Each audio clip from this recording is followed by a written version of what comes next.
મિત્રો કેમ છો? મારું નામ છે નુપુર અને ધ લલ્લન ટોપના નવા શો આર્વમમાં તમારા સૌનું સ્વાગત છે. मेरे को एक पता चला क्या समझ नहीं आया. केम शो था, आर्वम था. केम छो वैसे मैंने आपको सिखाया था. हाँ, केम छो क्या कहेंगे? मजामा छू. परफेक्ट. तो दोस्तों मैंने पूछा कि कैसे हैं और लल्लन टॉप के नए शो आर्वम में आप सभी का स्वागत है. मैंने सोचा मैं गुजराती हूँ तो थोड़ा गुजराती टच तो ज़रूर बनता है. बिल्कुल.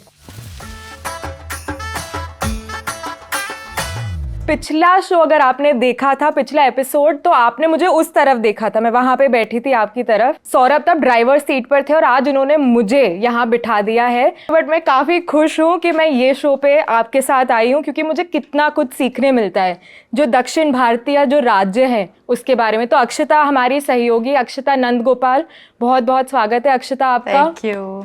तो बहुत अच्छा लग रहा है यहाँ पे बैठ के. मुझे एकदम नर्वस लग रहा है.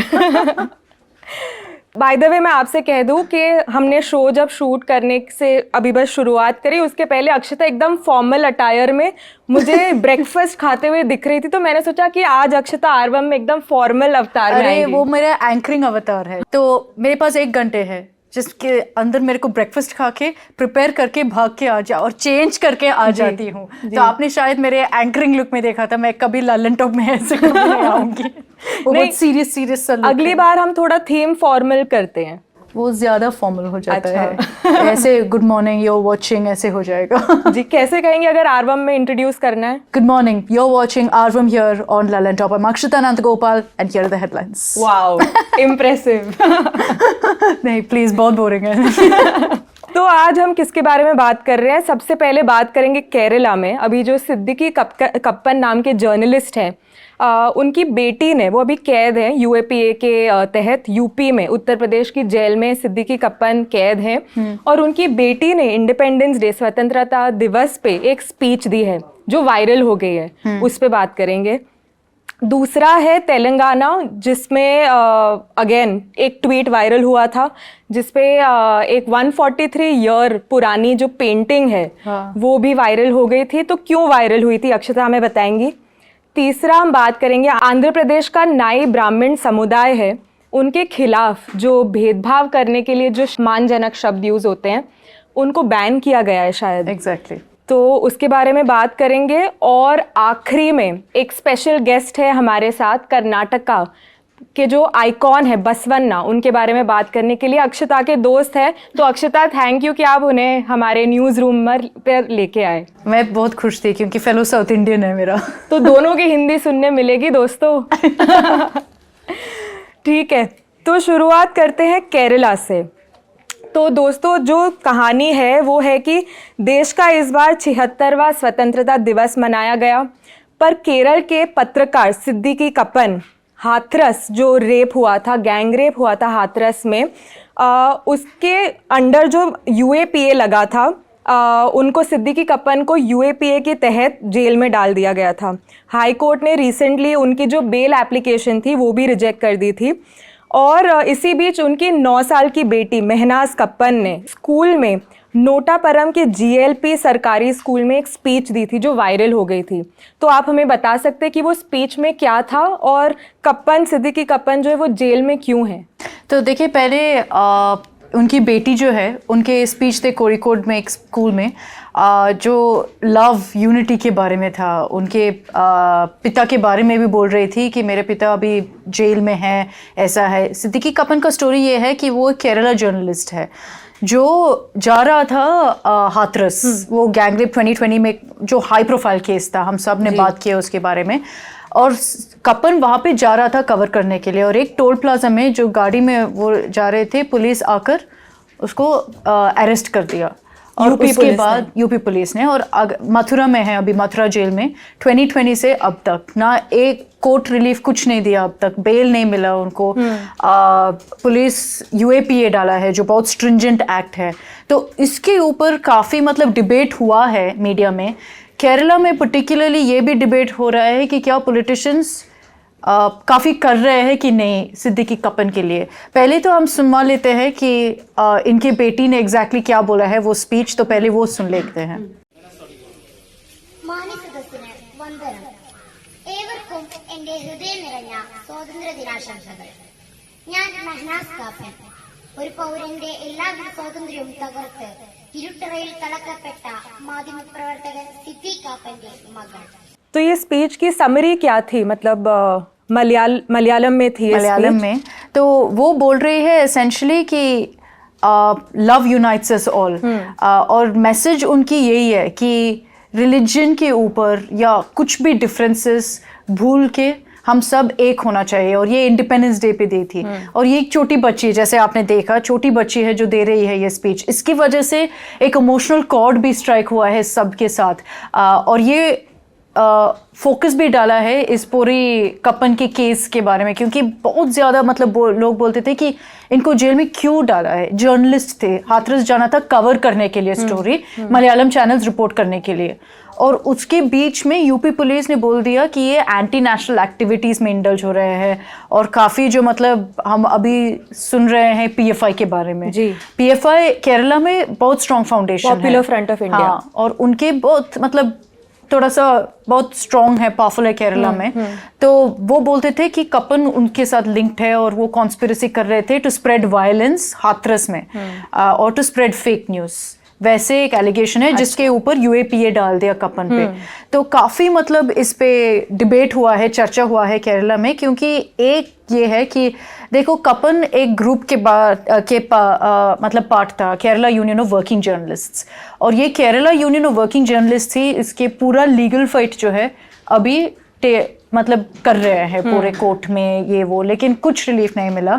अगर आप गवर्नमेंट देखोगे कि क्या गवर्नमेंट किया अब तक, देखो कपन की वाइफ जो है वही मतलब पूरे मीडिया से इंटरेक्ट कर रही है, फाइट लीड कर रही है. हाँ, तो वो पिनराई विजयन से भी मिली थी और ये अपील कर दिया कि प्लीज सरकार भी कुछ कर सकते हैं तो कर लो. सरकार यही बोल रहे हैं कि काफी कॉम्प्लिकेटेड केस है ये. केरला सरकार ये बोल रहे हैं, क्योंकि शायद हाँ भी, क्योंकि उनको मतलब क्या कर सकते हैं अगर यूपी पुलिस ने उनको अरेस्ट किया, यूएपीए डाल दिया, तो केरला गवर्नमेंट इसमें क्या कर सकते हैं. बट इसमें कुछ सबूत मिला है, मतलब किस बेसिस पर उनको अरेस्ट किया गया? देखो अगर कोर्ट में देखोगे काफी आर्ग्यूमेंट्स यही होगा कि उनको बेल भी क्यों नहीं मिला अब तक, अगर कुछ एविडेंस नहीं है.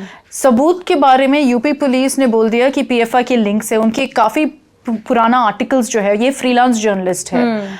और अभी तो मतलब एक ऑर्गेनाइजेशन, मीडिया ऑर्गेनाइजेशन आरिमुगम बोलकर केरला में, उनके साथ भी थोड़ा एसोसिएटेड था. तो उनके 15-20 आर्टिकल्स जो है सीएए के बारे में, ये वगैरह वो वगैरह लेकर उसमें एविडेंस के मुताबिक डाल दिया. हाँ, ये सब डाल दिया और बोल दिया कि देखो एंटी नेशनल ऐसे मतलब प्रोवोक करता है.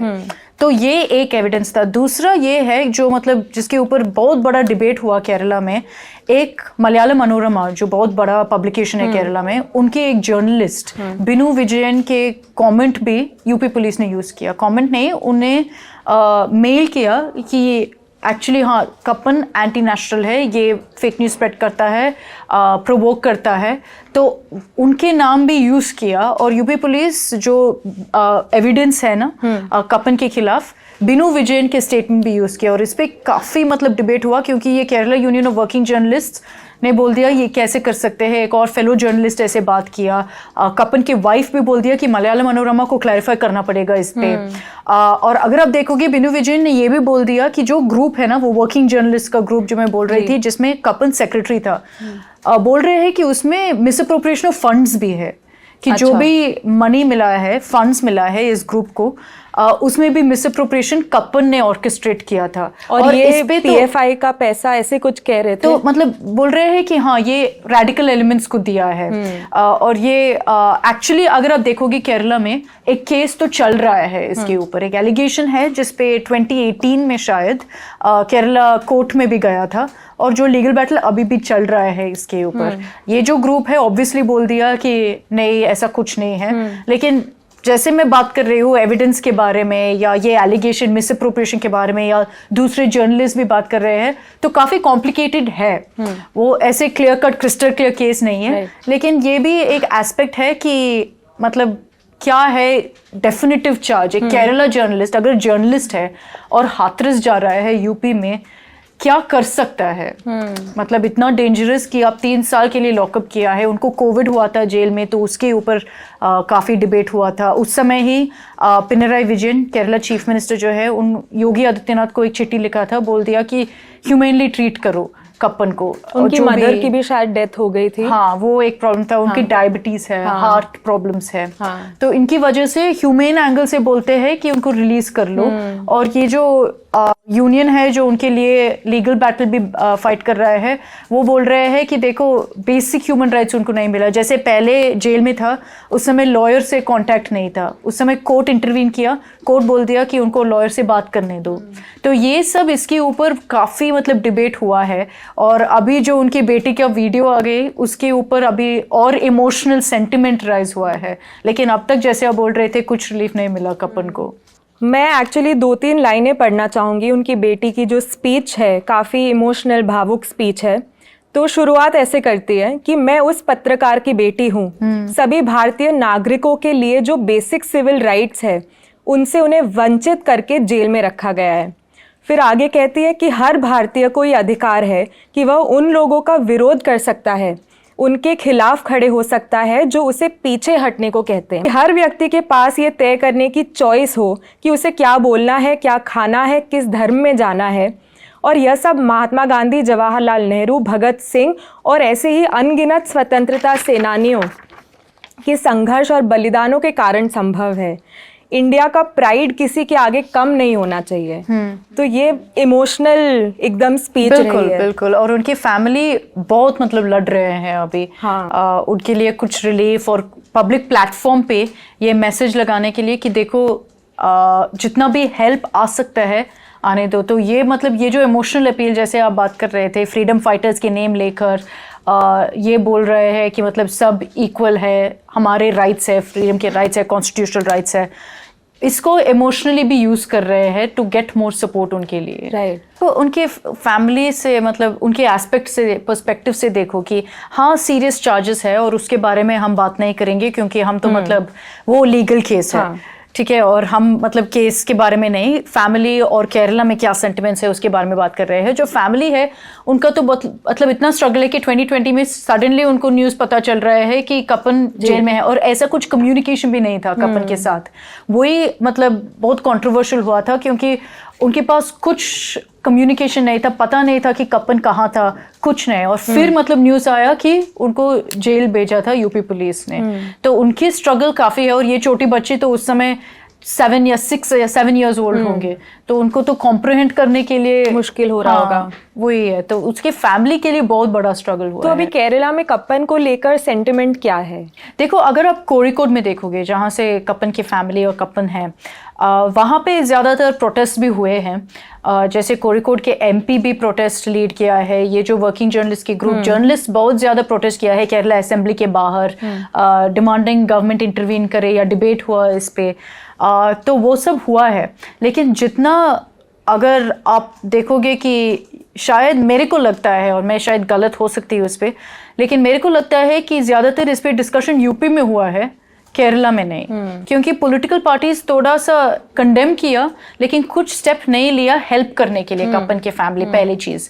दूसरी चीज़, ज़्यादातर अगर आप देखोगे ये जो लड़ाई है केरला में, ये जर्नलिस्ट से हो रहा है, जर्नलिस्ट ही लीड कर रहा है अभी। और जैसे मैं बोल रही थी कि मलयालम मनोरमा के एक जर्नलिस्ट ने ऑलरेडी अपोज किया, तो उसी में डिवीजन क्लियरली है, एक डिवाइड भी है। तो केरला में जितना सपोर्ट आपको लगेगा कप्पन को मिल रहा है, वो मेरे को लगता है कि नहीं है एक्चुअली ग्राउंड पे।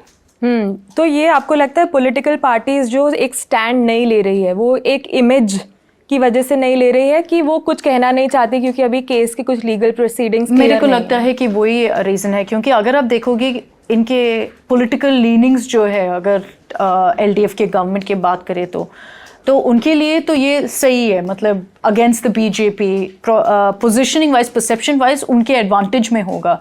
लेकिन क्योंकि ये लीगल केस है, क्योंकि ये यूएपीए के बारे में बात कर रहे हैं जो बहुत स्ट्रिंजेंट एक्ट है और बहुत सीरियस इम्प्लीकेशंस है इसके, तो उसकी वजह से मेरे को लगता है कि गवर्नमेंट थोड़ा वेट कर रहे हैं, देख रहे हैं कि क्या हो रहा है। क्योंकि कोर्ट अब तक रिलीफ नहीं दिया, तो जब तक कोर्ट रिलीफ नहीं देते हैं तब तक सरकार को भी थोड़ा सा मतलब डिस्टेंस रख के देखना पड़ेगा। इसलिए वो जो पोलिटिकल अपराइजिंग होना चाहिए वो नहीं हो रहा है केरला में। तो मतलब जो सिटीजन्स है, नागरिक हैं केरला में, वो भी मतलब थोड़ा उतना बाहर आके प्रोटेस्ट और ये सब नहीं कर रहे हैं। कोड़िकोड में हुआ, आपने बताया कोड़िकोड में थोड़ा सा हुआ है क्योंकि कपन वहां से है, लेकिन जितना मतलब माहौल होना है केरला में वो बिल्कुल नहीं हो रहा है। और अभी 2020 से अब तक थोड़ा मतलब छोटे मोटे प्रोटेस्ट हुए हैं कोड़िकोड में, लार्जली तिरुवनंतपुरम में असेंबली के टाइम पे, बस और कुछ नहीं हुआ है। तो जो नहीं जानते कि हाथरस कांड क्या था उसके बारे में थोड़ा बात कर लेते हैं कि 14 सितंबर 2020 में 20 को एक 20 साल की युवती थी हाथरस में। वो अपनी माँ के साथ घास काटने जा रही थी और आधा किलोमीटर दूर था ये जो जहाँ पे घास काटने जा रही थी। जब पीड़ित की जो माँ थी वो उनको मिली, उसके बाद एक घायल हालत में पाई गई वो, और कपड़े भी जो युवती के थे वो फटे हुए थे। उसके बाद लड़की की माँ और उनके भाई उनको एकदम जल्दी से अलीगढ़ मेडिकल कॉलेज भी लेकर गए और 28 सितंबर को उनकी मौत हो गई दिल्ली के सफदरजंग अस्पताल में। उनका रातों रात अंतिम संस्कार किया गया पुलिस के द्वारा और उनकी फैमिली को उनका चेहरा भी नहीं देखने दिया और इसकी वजह से काफ़ी हंगामा हो गया था।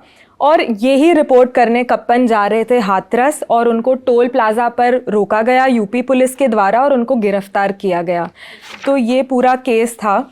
और आई थिंक ये भी कहते हैं कि कप्पन जा रहे थे अपने 3-4 साथियों के साथ। बिल्कुल, हाँ। तो ये भी सवाल उठ रहे हैं कि अगर वो रिपोर्ट करने जा रहे थे तो अकेले क्यों नहीं गए, इतने सारे लोगों के साथ क्यों गए? नहीं, बिल्कुल, मतलब अगर आप देखोगे कि जितना भी डिटेल्स आया है, काफी सवाल भी है लेकिन काफी लूप होल्स भी है इस केस में, तो इसलिए उसके ऊपर कमेंट करने के लिए मतलब अभी लीगली चल रहा है तो उसके ऊपर थोड़ा सा डाउट्स भी है, लेकिन थोड़ा सा क्वेश्चंस यूपी पुलिस के खिलाफ भी है इस पे। चलते हैं अब तेलंगाना की ओर। तेलंगाना में 143 साल पुरानी हुसैन सागर आर्ट ट्विटर पर एकदम उसकी जो फोटो है वायरल हो गई है। टीश मिटीना करके आर्टिस्ट हैं जिन्होंने ये पेंटिंग बनाई थी और ट्विटर पर पेंटिंग पोस्ट करते हुए आसिफ अली खान जो एक इतिहासकार है, उन्होंने कहा कि उस संभावित जगह का अंदाज़ा लगाए जहां बैठकर आर्टिस्ट ने ये पेंटिंग बनाई। तो ये तस्वीर आपको दिखा देते हैं सबसे पहले, और उसके बाद ट्वीट में कहा कि उसके बाद कहा कि ये वो संभावित जगह है जहां आर्टिस्ट पेंटिंग करने के लिए बैठा। तीर का निशान देखिए जो दिल के आकार के हुसैन सागर के मुहाने की तरफ इशारा करता है। पेंटिंग में जहां पर पेड़ का प्रोजेक्शन है आज वहां पर तिरंगा है। तो वो पेंटिंग आपने देखी थी? ये पेंटिंग तो देख लिया क्योंकि ट्विटर पे इतना ज्यादा बज़ था, मेरे को भी पता नहीं था कि क्या है। तो मैं देख रही थी इसके बारे में। अगर आप लोकेशन देखोगे बहुत डिफरेंट है अभी और उस समय से। तो उस समय इतना ब्यूटीफुल लग रहा था इस पेंटिंग में, इसकी वजह से ही इतना डिस्कशन हो रहा था कि ये कहाँ पे हो रहा है, कहाँ से है, क्या इंस्पिरेशन है। तो एक्चुअली अगर आप देखोगे ये पिक्चर ने एक हिस्टोरियन ने डाला था ट्विटर पे और बोल दिया कि ये कहाँ पे मतलब पेंट किया था, कहाँ से इंस्पिरेशन लिया था। तो ट्विटर पे काफ़ी डिस्कशन हुआ कि मतलब लोकेट करने के लिए, गेस करने के लिए। तो जब ये पता चला कि ये मतलब तेलंगाना में है और मैं मानती हूँ कि शायद लोगों को उतना पता नहीं है कि तेलंगाना में क्या टूरिस्ट साइट्स है जी, या क्या अच्छी जगह है जाने के लिए, घूमने के लिए। हैदराबाद में ज़्यादातर लोग चार मीनार जाएंगे, बस हो गया। तो ये पिक्चर इसकी वजह से ज़्यादा डिस्कशन भी हुआ कि देखो इतने सालों पुराना की पेंटिंग वापस डिस्कशन मतलब सोशल मीडिया पे आया है। और यही मतलब खूबसूरती है ना कि सोशल मीडिया पे जो पुराना वाला चीज़ है उसके ऊपर भी वापस डिस्कशन होएगा। और हैदराबाद में अगर आप अभी देखोगे ये सेम लोकेशन तो बिल्कुल अलग लगता है। मतलब मेरे को समझ ही नहीं आ सकता है कि ये कैसे सेम जगह है। तो ऐसा है। तो दोस्तों हम इस पेंटिंग पर तो ज़रूर बात करेंगे, बट अक्षता को हमें रिकमेंडेशंस देने हैं कि अगर हमें जाना है तेलंगाना घूमने के लिए तो हम कहाँ कहाँ जा सकते हैं, टूरिस्ट डेस्टिनेशन क्या होगा? देखो तेलंगाना में अगर आप देखोगे कि हैदराबाद में ही अगर आप हैदराबाद जाते हो बहुत ज़्यादा फोर्ट्स है देखने के लिए और ये मतलब बहुत पब्लिकली वेल नोन है। लेकिन मेरे को लगता है कि ज़्यादातर लोग जब तेलंगाना आंध्र प्रदेश जाते हैं, वाइजैक जाएंगे, या जैसे मैं बोल रही थी पहले एपिसोड में, शायद पहले एपिसोड में ही था जब अरकू वैली मैंने रेकमेंड किया था, वो वाइजैक के पास है, तो उस साइड बहुत ब्यूटीफुल है, वो कोस्टल साइड है, इसकी वजह से अगर आप हैदराबाद में देखोगे वेदर उनके मतलब साथ नहीं है या फेवर में नहीं है, चेन्नई के वेदर जैसा है, बहुत हॉट या मतलब बहुत बारिश वैसा होगा, लेकिन मेरे को लगता है कि हैदराबाद में ज़्यादातर फोकस सिटी है, तो इसलिए टूरिज्म के बारे में उतना ज़्यादा नहीं बोलते हैं, लेकिन गोलकुंडा फोर्ट है वहाँ पे, चार मीनार जैसे हम बात कर रहे थे, काफ़ी जगह है। अगर आप पूछोगे तेलंगाना के बारे में, मैं ये मानती हूँ कि मैंने ज्यादातर ट्रैवल नहीं किया तेलंगाना में। हैदराबाद में गई हूँ, लेकिन हैदराबाद रिलेटिव्स है, और आंध्रा में मैं तिरुपति या वाइजैक वही गई हूँ, तो इसकी वजह से मैं भी बोलूंगी कि हाँ, मेरे को थोड़ा सा तेलंगाना ब्रश तो करना पड़ेगा,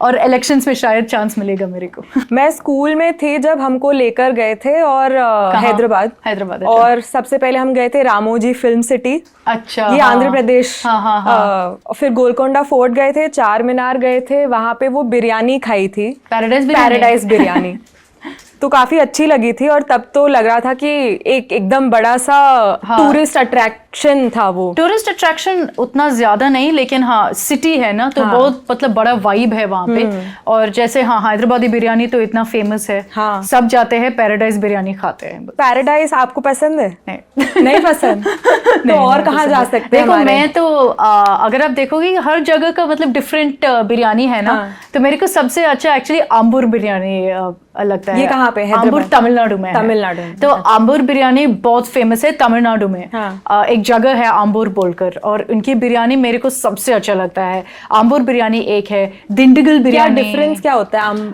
आम्बूर बिरयानी में ज्यादा मसाला है और स्पाइसी है, बहुत अच्छा है, और एक रिच फ्लेवर हो जाता है। हैदराबाद बिरयानी मेरे को थोड़ा सा ब्लैंड लगता है, अच्छा, तो इसलिए उतना अच्छा नहीं लगता। लखनऊ बिरयानी बिल्कुल पसंद नहीं। एक जगह है दिल्ली में, 2-3 जगह है एक्चुअली जहाँ साउथ इंडियन बिरयानी मिलता है, तो मैं हमेशा वहीं से ऑर्डर करती हूँ, क्योंकि नहीं तो सब जगह हमारे ऑफिस कैफेटेरिया में भी लखनवी बिरयानी ही है ना, वो बिल्कुल अच्छा नहीं लगता है। सॉरी, एक बार हमें जाना पड़ेगा शो के बाद अच्छा सा साउथ इंडियन खाना खाने। हाँ बिल्कुल, ओनम आएगा, ओनम आ रहे हैं 2 हफ्ते में। हम मतलब लास्ट एपिसोड पे सौरभ से बात कर रही थी मैं कि हम जरूर कुछ ओनम सद्या करेंगे, और वो साड़ी पहन के जाएंगे। बिल्कुल, कसब। हाँ कसब। तो नहीं, और एक बात थी कि तमिल खाने की बात करते हैं, तो मैं हमेशा कहती थी मुझे तमिल खाना बहुत पसंद है। मेरी एक दोस्त है, काफ़ी अच्छी दोस्त है, वो तमिल है, तो मैं उनके घर रही थी मैं काफ़ी टाइम के लिए। तो वेत्तक कोरम,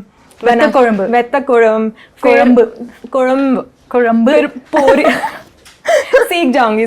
फिर पोरियल खाते, तैर सादम, मतलब तैर सादम, कर्ड राइस जो होता है। वाह, आप तो मतलब तमिल ही सीख लिया। नहीं, मैं कहती थी कि मुझे सौरभ को भी पता है। हाँ, और मुझे तमिल लड़के से शादी करनी। मैं ये कहने लगी, मुझे खाना इतना अच्छा लगने लगा कि आई वाज लाइक अब मेरे लिए तमिल लड़का ढूंढो। हाँ, तमिल लड़का जो अच्छे से कुक करता हो। यस, क्योंकि खाने के लिए शादी होगी। लेकिन हाँ, आपको तो सब नाम पता है। वेत्तक कोरम्बु बहुत अच्छा करी है, जो मतलब स्पाइसी है लेकिन थोड़ा टैंगी भी है। हाँ, तो वेत्तक कोरम्बु एक बहुत अच्छा करी है। पोरियल जैसे वो बीन्स पोरियल एक फ्राई है, तो मतलब बीन्स पोरियल ऐसे सिंपल सा एक बीन्स का फ्राई है, लेकिन इतना टेस्टी है। उसमें फ्रेश कोकोनट डालते हैं, कोकोनट और बीन्स, और कुछ नहीं होगा उसमें, और थोड़ा मस्टर्ड बस।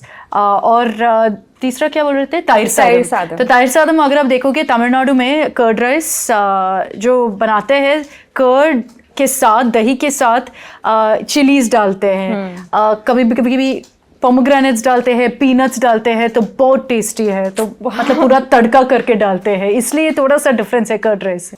तो चलिए वापस चलते हैं तेलंगाना की ये जो तस्वीर वायरल हुई थी उस पर, कि फाइनली कहाँ से ली गई थी ये तस्वीर, पता चला? तो ये अगर आप देखोगे कितना कमेंट्स है इस पे।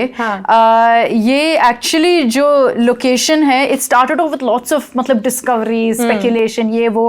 हिस्टोरियंस भी इस पे बात कर रहे थे कि ये शायद हुसैन सागर के बैंक्स पे है, और अगर आप देखोगे अभी हुसैन सागर के बैंक्स, वही मैं बात कर रही थी कि वो बहुत डिफरेंट लगता है अभी।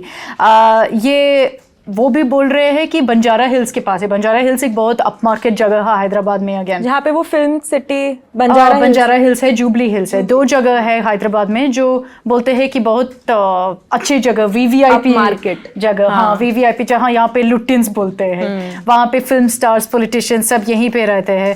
तो कुछ लोग तो यही बोल रहे थे कि ये हुसैन सागर के लोकेशन है गूगल मैप के साथ, तो शायद यही है, हमको कैसे पता होगा, लेकिन जितने भी हिस्टोरियंस है यही बोल रहे हैं कि हुसैन सागर है। तो जरूर वहां पे जाकर देखो, पिक्चर से कंपेयर करो, बहुत डिफरेंट लगेगा, लेकिन अगर आप गूगल अर्थ से पिक्चर देखोगे तो वही लगता है कि यही है। और एक ट्रिविया ये है कि वहां पे एक बुद्ध की प्रतिमा, बुद्ध का स्टैच्यू था, जो 2 साल के लिए झील के अंदर चला गया था, फिर उसको वापस पानी में चला गया था, फिर वापस निकालने के लिए आई थिंक तब के जो सीएम थे उन्होंने काफी एफर्ट करी थी। नहीं तो देखो तेलंगाना में अगर आप देखोगे बहुत ज्यादा बारिश होता है, तो पानी के लेवल्स ऐसे बढ़ जाता है।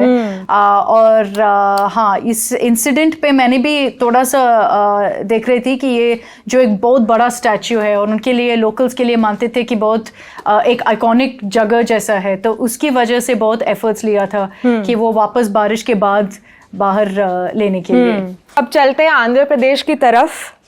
12 अगस्त की खबर है कि सरकार ने नाई ब्राह्मण समुदाय के खिलाफ ये जो जातिवादी गालियां जो की जाती है उस पर रोक लगाई है।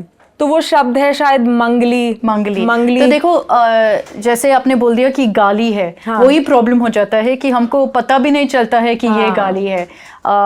अभी मैं आर्टिकल पढ़ रही थी कि ये हुआ है, आंध्र प्रदेश गवर्नमेंट ने ये वर्ड मंगली रिमूव कर दिया। मंगली मतलब बार्बर तेलुगु में। और मेरे को मतलब यही था कि हमारे तेलुगु में जब हम बात करते हैं हम डायरेक्टली मंगली बोलते हैं, और पता भी नहीं था कि ये कास्टिस्ट वर्ड है। हाँ, ये स्लर, स्लैंग या जो भी है। तो अगर आज किसी ने मेरे से पूछ गया कि बार्बर कैसे तेलुगु में बोलते हैं, मेरे को पता भी नहीं होगा। और इतना इंग्रेन्ड हो गया कि सब मंगली ही बोलते थे बार्बर के लिए।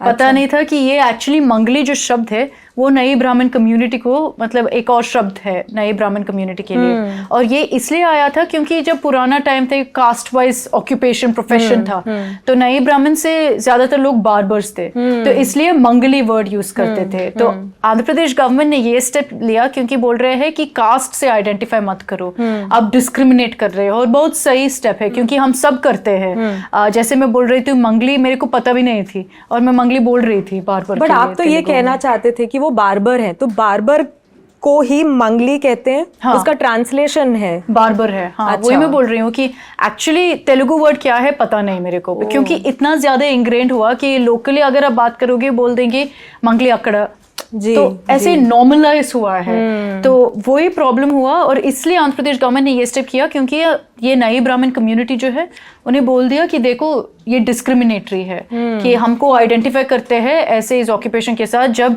वो ओल्डन टाइम्स के थे। अभी अगर आप कम्युनिटी को देखोगे वो तो मतलब ऐसा नहीं है कि सिर्फ ये करते हैं, बहुत ब्रांच आउट कर दिए हैं। फिर भी अगर आप किसी को मंगली बोलते हैं तो ऐसे लगता है कि वो बार्बर है। अच्छा, तो इसकी वजह से वो वर्ड हटा दिया है। जैसे गुजरात की अगर बात करते हैं तो ऐसा कोई बैन वैन तो नहीं हुआ है, बट जैसे कहते हैं, और मुझे पता नहीं अजीब लगता है कहने में क्योंकि आप जैसे कह रहे हो इनग्रेन कर दिया है। हाँ। ढेडो कहते हैं काठियावाड़ में। हाँ। वीवर कम्युनिटी जो होती है, पर ये यूज करते थे दादा परदादा के जमानों में, अभी भी करते होंगे I am sure rural areas में। हाँ। जिसको कास्टिस्ट स्लर की तरह ये लोग यूज करते हैं। बिल्कुल बिल्कुल। तो ये तो प्रॉब्लम आई थिंक हर जगह में है और हमको पता भी नहीं है कि ऐसे कुछ प्रॉब्लम ही है। अगर आप देखोगे तेलुगु में ही, जैसे मैं बात कर रही थी अभी मंगली के बारे में, अगर किसी को अब्यूज करना है या किसी को मतलब ऐसे गाली देना है, बोलेगा पोरा मालोड़ा।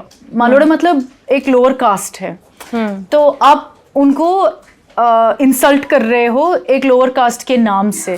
तो वो इतना इंग्रेन्ड हो गया कि इतने सालों से हो गया कि पता भी नहीं है कुछ लोगों के लिए। जैसे और वो नॉर्मलाइज हो गया ना कि अगर आप तमिलनाडु में हैं, तेलुगु को क्या बोलते हैं, गोल्टी बोलते हैं। अच्छा, तो गोल्टी ऐसे हो गया कि हाँ नॉर्मलाइज हुआ है। और वो मतलब इंसल्टिंग नहीं, इंसल्टिंग तो उनके लगते हैं, तो फिर क्यों यूज करना है बस।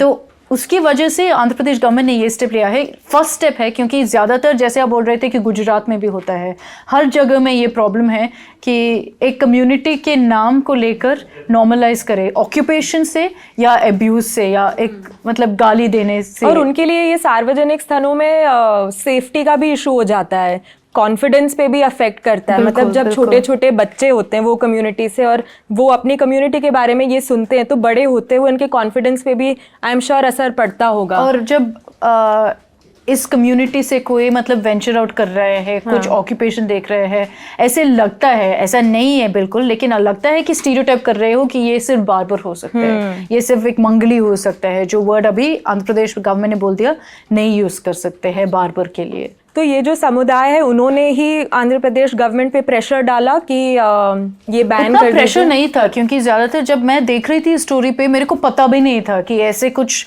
माहौल है या कुछ डिस्कशन है। लेकिन बहुत अच्छा हुआ, क्योंकि तमिलनाडु में भी, क्योंकि बहुत ज्यादा कास्टिस्ट पॉलिटिक्स है तमिलनाडु में, वहाँ एक डिस्कोर्स तो है कि ऐसे जो भी स्लैंग है या वर्ड्स है उसको हटाओ आपके वोकैबुलरी से। तेलुगु और आंध्रा और तेलंगाना में भी अभी ये शुरू हुआ है, क्योंकि ये नई ब्राह्मण कम्युनिटी जो है उन्हें बोल दिया कि देखो ये नहीं कर सकते, एक ओबीसी ग्रुप है और शायद ये नाई कास्ट गुजरात में है, ओडिशा में है, सब जगह है। तो ये कम्युनिटी ज्यादातर प्रोफेशनली इसको ही लिंक करते हैं। और आई थिंक इसको 2016 में ही ओबीसी में शामिल किया गया था। हाँ, उसके पहले तो वही प्रॉब्लम था कि रिप्रेजेंटेशन भी नहीं था जी। तो अभी क्योंकि वो ओबीसी है, ये नई ब्राह्मण कम्युनिटी जगन गवर्नमेंट को जाकर बोल दिया कि देखो एक रिप्रेजेंटेशन दिया था, जिसके ऊपर गवर्नमेंट ने इमीडिएटली कर दिया कि 2-3 शब्द एक्चुअली मंगली, मंगलिदी, मंगलोड़ा, वो सब मतलब different versions of the same word, कोंडमंगली, ये सब हटा दिया अभी वोकैबुलरी से। बोल दिया कि अगर आपने ये शब्द यूज किया तो हम इंडियन पीनल कोड के हिसाब से एक्शन भी ले सकते हैं। तो बहुत स्ट्रिक्टली ये क्रैकडाउन कर दिया। लेकिन जैसे मैं बोल रही थी, ये पहला स्टेप है। हम सब शायद हमारी वोकैबुलरी में डालते हैं और पता भी नहीं चलते हैं। नहीं, बट काफी प्रोग्रेसिव स्टेप है for a government to actually come out and take a stand in favour of the community. I think ये पूरी कम्युनिटी के हौसले और कॉन्फिडेंस के लिए काफी बड़ा स्टेप है। हाँ, और यही नई ब्राह्मण कम्युनिटी ने बोल दिया, इसने तो ऑफ कोर्स वेलकम किया डिसीजन को और बोल दिया कि ये मच नीडेड है, कि ऐसे ही करना पड़ेगा। और हमको ये लगता है कि अभी जो स्टीरियोटाइप है वो ब्रेक हो रहा है इस डिसीजन के साथ। जी, मतलब स्टेप छोटा हो सकता है, पर आई थिंक उनके फ्यूचर के लिए ये काफी बड़ा साबित होगा। आप तो पॉलिसी अफेयर्स देखते हैं, तो आपको पता है कि ये इम्पैक्ट कितना होगा ग्राउंड में, और कैसे ये एटलीस्ट स्पार्क है, स्टार्ट है कुछ और बड़ा करने के लिए। ये पूरा बिहेवियर चेंज जो होता है, हम पॉलिसी में बात करते हैं कि बिहेवियर चेंज, किसी का बिहेवियर बदलना सबसे मुश्किल होता है, पर मुझे लगता है कि ऐसी जो मैसेजिंग होती है सरकार के द्वारा, ये this goes a long way. You know, और मतलब रूरल एरियाज में टाइम तो लगेगा, क्योंकि जैसे मैं बोल रही थी हमारे लिए ही इंग्रेन्ड है। और अभी मेरा कॉन्शियस डिसीजन है कि जब मैं बार बार बोलती हूँ तो वो शब्द तेलुगु में नहीं बोलूंगी। रूरल एरियाज में और टाइम लगेगा कि थोड़ा इनकलकेट करके हैबिट करना है जी।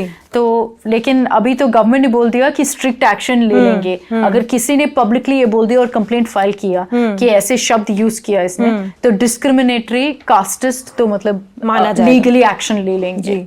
और ये 2021 का भी केस शायद आपको मालूम होगा कि हैदराबाद से लगभग 250 किलोमीटर दूर मंचेरियल करके एक जिला है, वहाँ पे मेन मेजॉरिटी पॉपुलेशन जो है वो बार्बर्स हैं। और पास वाले ज़िले से एक इंसान आके मंचेरियल में एक सैलून खोला, अप मार्केट सैलून। तो उसके बाद ये सारे बार्बर्स जो थे वो विरोध करने लगे और प्रोटेस्ट पे बैठ गए और सारी अपनी जो सेवाएं देते थे वो बंद कर दी कि एक अप मार्केट सैलून आके हमारे इलाके में ये इंसान खोल रहा है, तो उसके बाद हम क्यों सेवाएं दें। तो आई थिंक उसके बाद भी कुछ गवर्नमेंट एक्शन हुआ था। देखो ये तो शायद हर सिटी का प्रॉब्लम हो गया अभी कि बिग ब्रांड्स आएंगे और फिर जो लोकल स्मॉल बिजनेसेस है उनको इतना ज़्यादा अफेक्ट करते हैं। और अगर आप देखोगे इस पर्टिकुलर इंसिडेंट में जो बार्बर्स आए थे और प्रोटेस्ट किए थे, उनके एक यूनाइटेड फ्रंट जैसे दिखे थे। और वो तो इस कम्युनिटी से लिंक्ड शायद नहीं था, क्योंकि ये तो लोकल्स थे जो वहाँ पे रहते थे। उनके अपराइजिंग था जी। और उसकी वजह से गवर्नमेंट ने बोल दिया कि ठीक है हम देख लेंगे क्या करना है। और एडमिनिस्ट्रेशन वैसे तो तेलंगाना और आंध्र प्रदेश, नाई ब्राह्मण कम्युनिटी अगर आप देखोगे कि ज़्यादातर आंध्रा में ही है और इसलिए ओडिशा में भी अगर आप देखोगे कम्युनिटी के नंबर्स है आंध्रा में और ओडिशा के उस साइड में है। ये इंसिडेंट जो हुआ था वो एक अपराइजिंग जैसा था जिसमें ये सब आकर एक इकट्ठे करके बोल दिया कि हम नहीं अलाउ करेंगे, कुछ नहीं करेंगे, वैसा है। मतलब तो स्ट्रॉन्ग होल्ड है कम्युनिटी का। हाँ बिल्कुल जी। तो अब चलते हैं तमिलनाडु की तरफ और अन्नामलाई का इंटरव्यू जो आप लोग काफ़ी समय से रिक्वेस्ट कर रहे हैं, हम फाइनली आरवम के इस एपिसोड में हम चलाने वाले हैं। तो आइए देखते हैं अन्नामलाई का इंटरव्यू। ये जस्ट एक डिस्क्लेमर मैं देती हूँ कि ये महीनों पहले किया था सौरभ और मैं, इसलिए हम विंटर क्लोथ्स पहने हैं। अच्छा, विंटर क्लोथ्स में किया है, इसलिए मैं डिस्क्लेमर दे रही हूँ, नहीं तो मतलब कॉस्ट्यूम चेंज नहीं था मतलब। तो मतलब दोनों सौरभ और मैं पूरे स्वेटर में पहन के मतलब इंटरव्यू किया था। अन्नामलाई तमिलनाडु के बीजेपी प्रेसिडेंट है और उनकी बहुत यूनिक जर्नी है। आईपीएस ऑफिसर से पॉलिटिक्स में जुड़ा गया था, कर्नाटका में आईपीएस ऑफिसर था और फिर तमिलनाडु में आकर अभी तमिलनाडु बीजेपी चीफ है।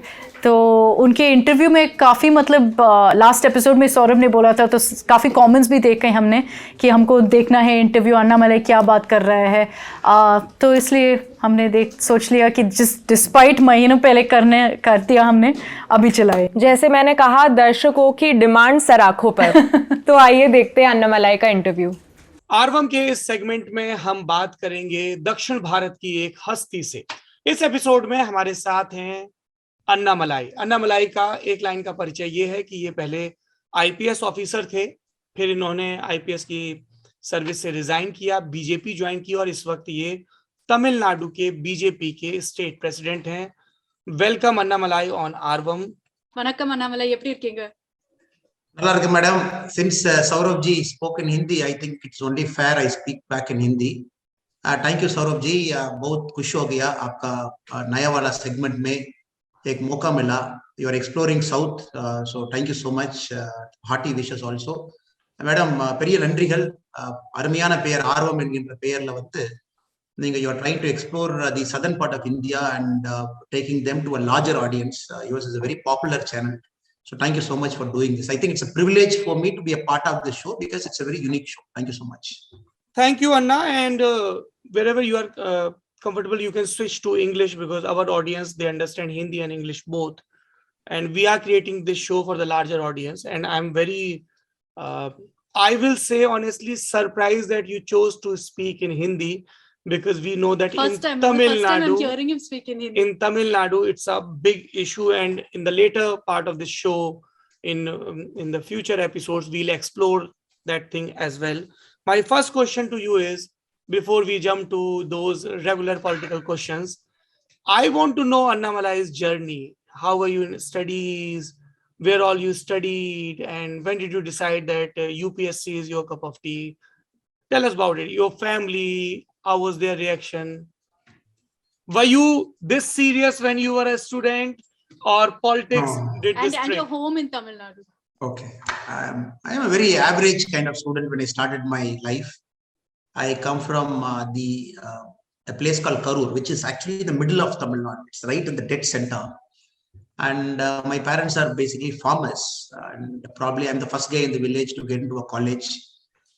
My family placed a lot of First premium. boy in the village who went to college. Yes. Wow. Yes. My family, they placed a lot of premium on education. So though they suffered a bit, but they made sure I went to the best schools. I went to English medium schools. I went to the best colleges, whatever possible, they gave it to me. And I studied engineering from PFG College of Technology, Coimbatore. I did a 5-year program called Sandwich Mechanical. Then later I did my MBA from IIM Lucknow. So I came to Lucknow, stayed for 2 years, finished my MBA.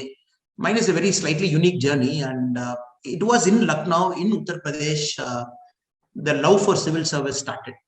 Traveling around Uttar Pradesh, especially the Purvanchal side, doing projects, seeing people there. I felt probably my life should get into a larger purpose. I shouldn't chase money or a corporate job or a CEO title.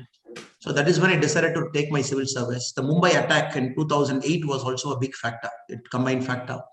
I gave my civil service from the campus. It was in the IIM Lucknow campus. I cracked my prelims. I cracked my mains. Then later I went for my interview and I got the Karnataka cadre. So Karnataka cadre was given to me by the government of India based on my rank and the choice. For 9 years, I served in Karnataka as an IPS officer. So it's a very different journey from an engineering to a management to a government service. But it all because of the area I was born, the village life, the exposure in UP, that gave me a wider perspective of life. Okay, so before we move to that Karnataka cadre and COP experience, I'm really intrigued with this response that as I am Lucknow fellow, you were traveling in Purvanchal.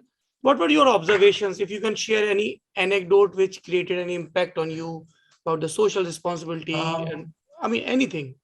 Many things. We come from a very slightly conservative mindset, especially South India. Slightly in terms of economic indicators, the roads are there, things are there, hospital is functioning.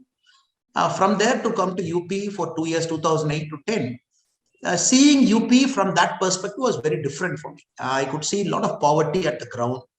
I could see a lot of people doing small things just for the sake of money. I was very surprised first time in the Lucknow street. For 5 rupee, he gave me 8 puri. For 5 rupee, I was able to eat 8 puri in the Lucknow street, which was a cultural shock for me.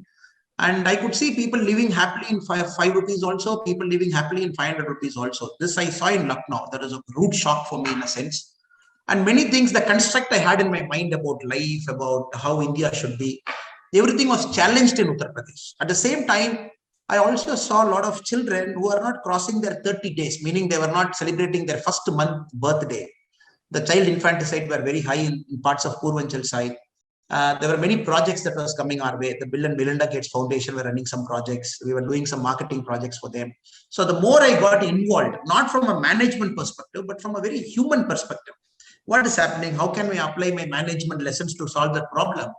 That is when the whole new world opened to me. The government, the civil services, going there, making a difference to people's life. So I would always be grateful to Lucknow, grateful to Uttar Pradesh people for allowing their life to be opened in front of a complete stranger, a person from Tamil Nadu. Whenever I ask questions without knowing Hindi, they opened their house to me, they opened their lives to me. So that gave me a wider perspective. How did you manage that, the language problem? Because you, I'm guessing, didn't have much, experience or any sort of interaction in Hindi before going to Lucknow. True, Akshita madam. My Hindi was 0. It was literally rank 0. You'll be very surprised. The day I landed at Lucknow airport, I had to negotiate to go 20 kilometers. I had to pay 4,000 rupees to a taxi. My Hindi was that bad.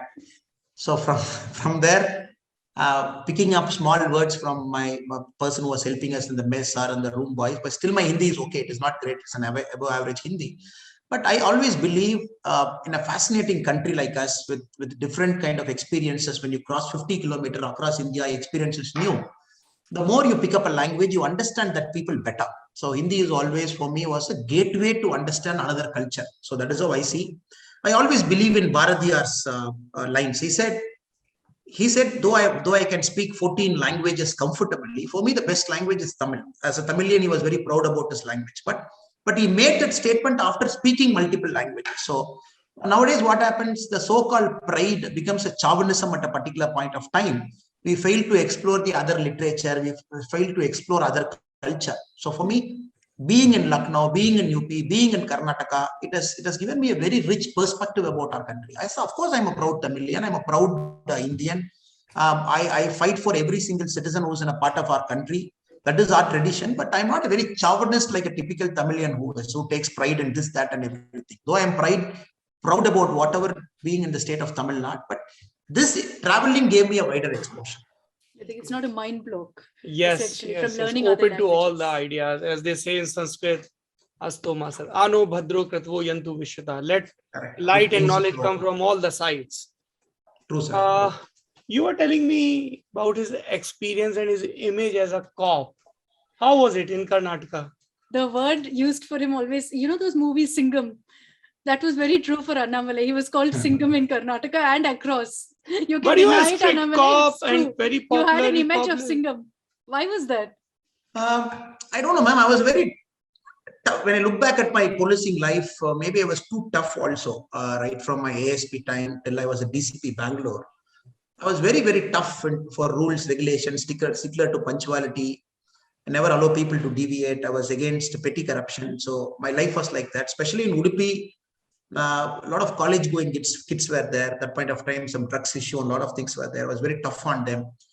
So slowly this image got built into people's mind that he's a very tough guy, tough cop, doesn't compromise. So my policing life was like that, man. So I lived my life like that because I believed a government position is a huge responsibility, especially at that level, IPS, IAS level, when you are a district chief, when you have complete control on the district. I always believe that power has to be used for a larger purpose, better purpose. So I'm very proud of what I did as a cop. Never a single day regretted. A lot of people used to tell me, my colleagues also, maybe you are too tough. You got to tone down. But You need that's the to way be I was. flexible, as they say. Correct, sir. Correct. But that's the way I was. I did it my way. I took everybody along. But many things I was not very flexible. I just was very ramrod straight, if I can use that word here. Okay. And then how did this politics thing happen? I want to know that the process, like IPS officer working in Karnataka, you were thinking something happened, you got in touch with somebody reached out to you. What was that process? If you can share That was those the- anecdotes, that mechanism, The spark. the spark and the induction process. The spark happened when a 10th standard girl was raped and murdered in a place in Udupi.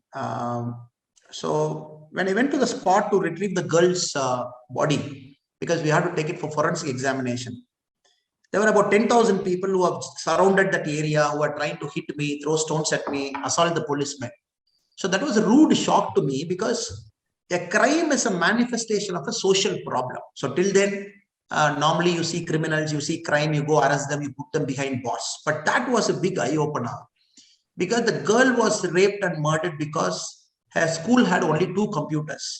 And being a 10th standard girl, her chance came 2 hours later. She used the only available computer, started walking back to her village, which is 5 kilometers away from a school in a place called Baindur in Udupi. So there were no government buses after 7 p.m. So when you look at why did the crime happen, one is the criminal part. Why did the crime happen? You could see a lot of social problems were there. A school that was inadequate, buses were not operational, 5 kilometers she has to walk. In the book also I mentioned, sir, I've written a book called Stepping Beyond Cocky. That put in my mind a larger process of thinking, can I solve it as an SP? I know I cannot solve this as a police officer.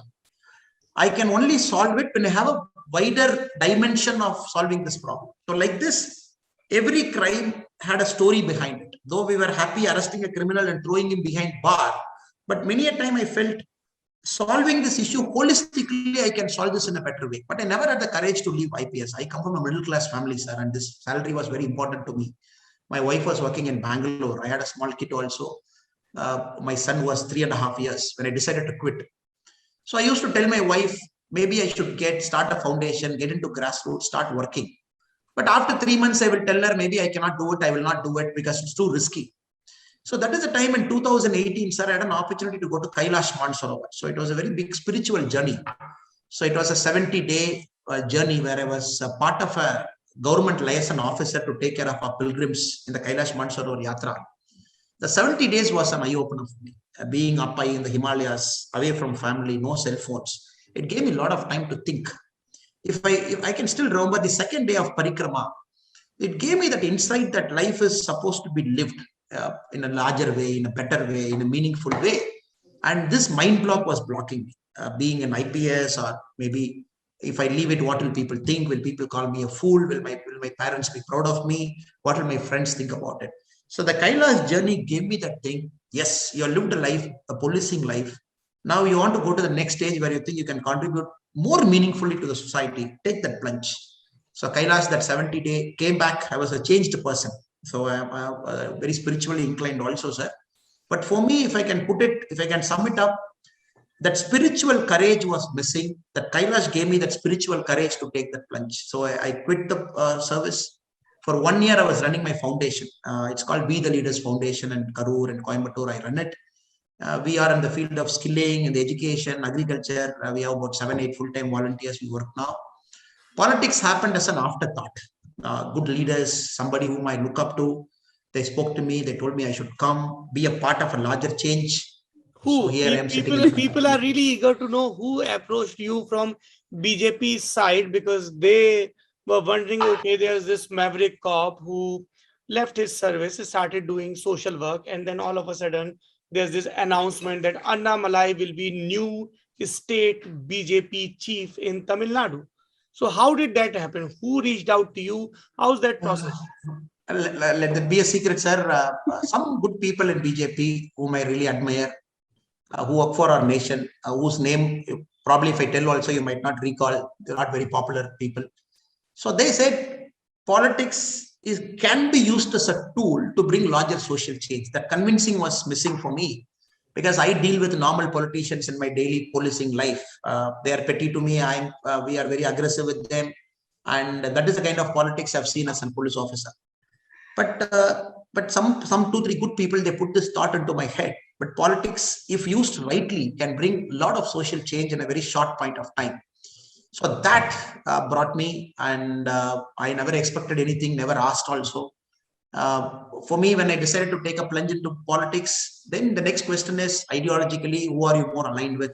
Which party you can make the difference? For me, a natural choice was Bharatiya Janata Party. Though in Tamil Nadu, it was a very small party there. But for me, the decision was very clear. In terms of principles and values, this is the party I can align with. So I joined. Later, I was a vice president of. That's what we want to know. That must have been a very difficult choice. If I observe from the inside view, you were working in Tamil Nadu.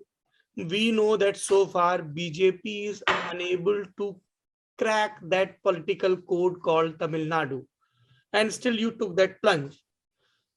You have been trained to do SWOT analysis as a cop in Hyderabad, Sardar Patel Academy, and then, of course, in your service. I want Annamalai's SWOT analysis of BJP's trajectory in Tamil Nadu so far. What are the challenges? What went wrong so far? And what are your plans? If you can tell us in a summarized fashion. I'm glad, Soroji, you asked me this question. When Modi ji contested for the first Prime Minister election in 2014, BJP led the third front in Tamil Nadu. BJP got 19% vote share. Okay. So that was the highest for BJP. At that point of time, the DMK's vote share was at 23%. There was only 4% difference between our alliance and DMK in 2014. 2001, we had 4 MLAs. It is not that Tamil Nadu was not for BJP. First MLA got opened in 1996. Velayadamji was our first MLA. 2001, 4 MLAs, now 4 MLAs. Now, with this background, sir, if I look at the strength of the party, our cadres, you will not see a more committed cadres than BJP cadres across the state. They do all the hard work. They are not part of the government in the state. Perennial opposition, keep spending money from their packet, grow the party. They take all kinds of brickbats from the opposite, from the ruling party all the time. They grow it. That is our biggest strength. The second biggest strength is Tamil Nadu is always a nationalist land, sir. If you look at the pre-Dravidian era, when the concept of superstition and everything was spoken in the parliament, Tamil Nadu had given the largest number of nationalist leaders at different points of time who had participated in independence struggle directly, indirectly, part of 1857 movement and everything, sir. That is our second biggest asset in Tamil Nadu. The third biggest strength for Tamil Nadu I see is a huge political vacuum in the state. The stalwarts like Karunanidhi ji, Jayalalitha madam is not there. I see a huge political wake-up. These are the strength I see where the party can capitalize. The opportunities, again, are more now. BJP, Modi ji, 7 years of rule now. Highest, big popular leader in Tamil Nadu. Central welfare schemes reaching to all the nook and cranny of the state. So it's a huge opportunity for us to take the party. The second biggest opportunity, as I mentioned, comes from the strength also here. Lack of great towering personalities where Modi ji is the biggest personality now. In terms of weaknesses, the ecosystem is against us. We don't have TV channels. Tamil Nadu, you see, political parties own TV channels. They build a narrative. They speak day in and day out.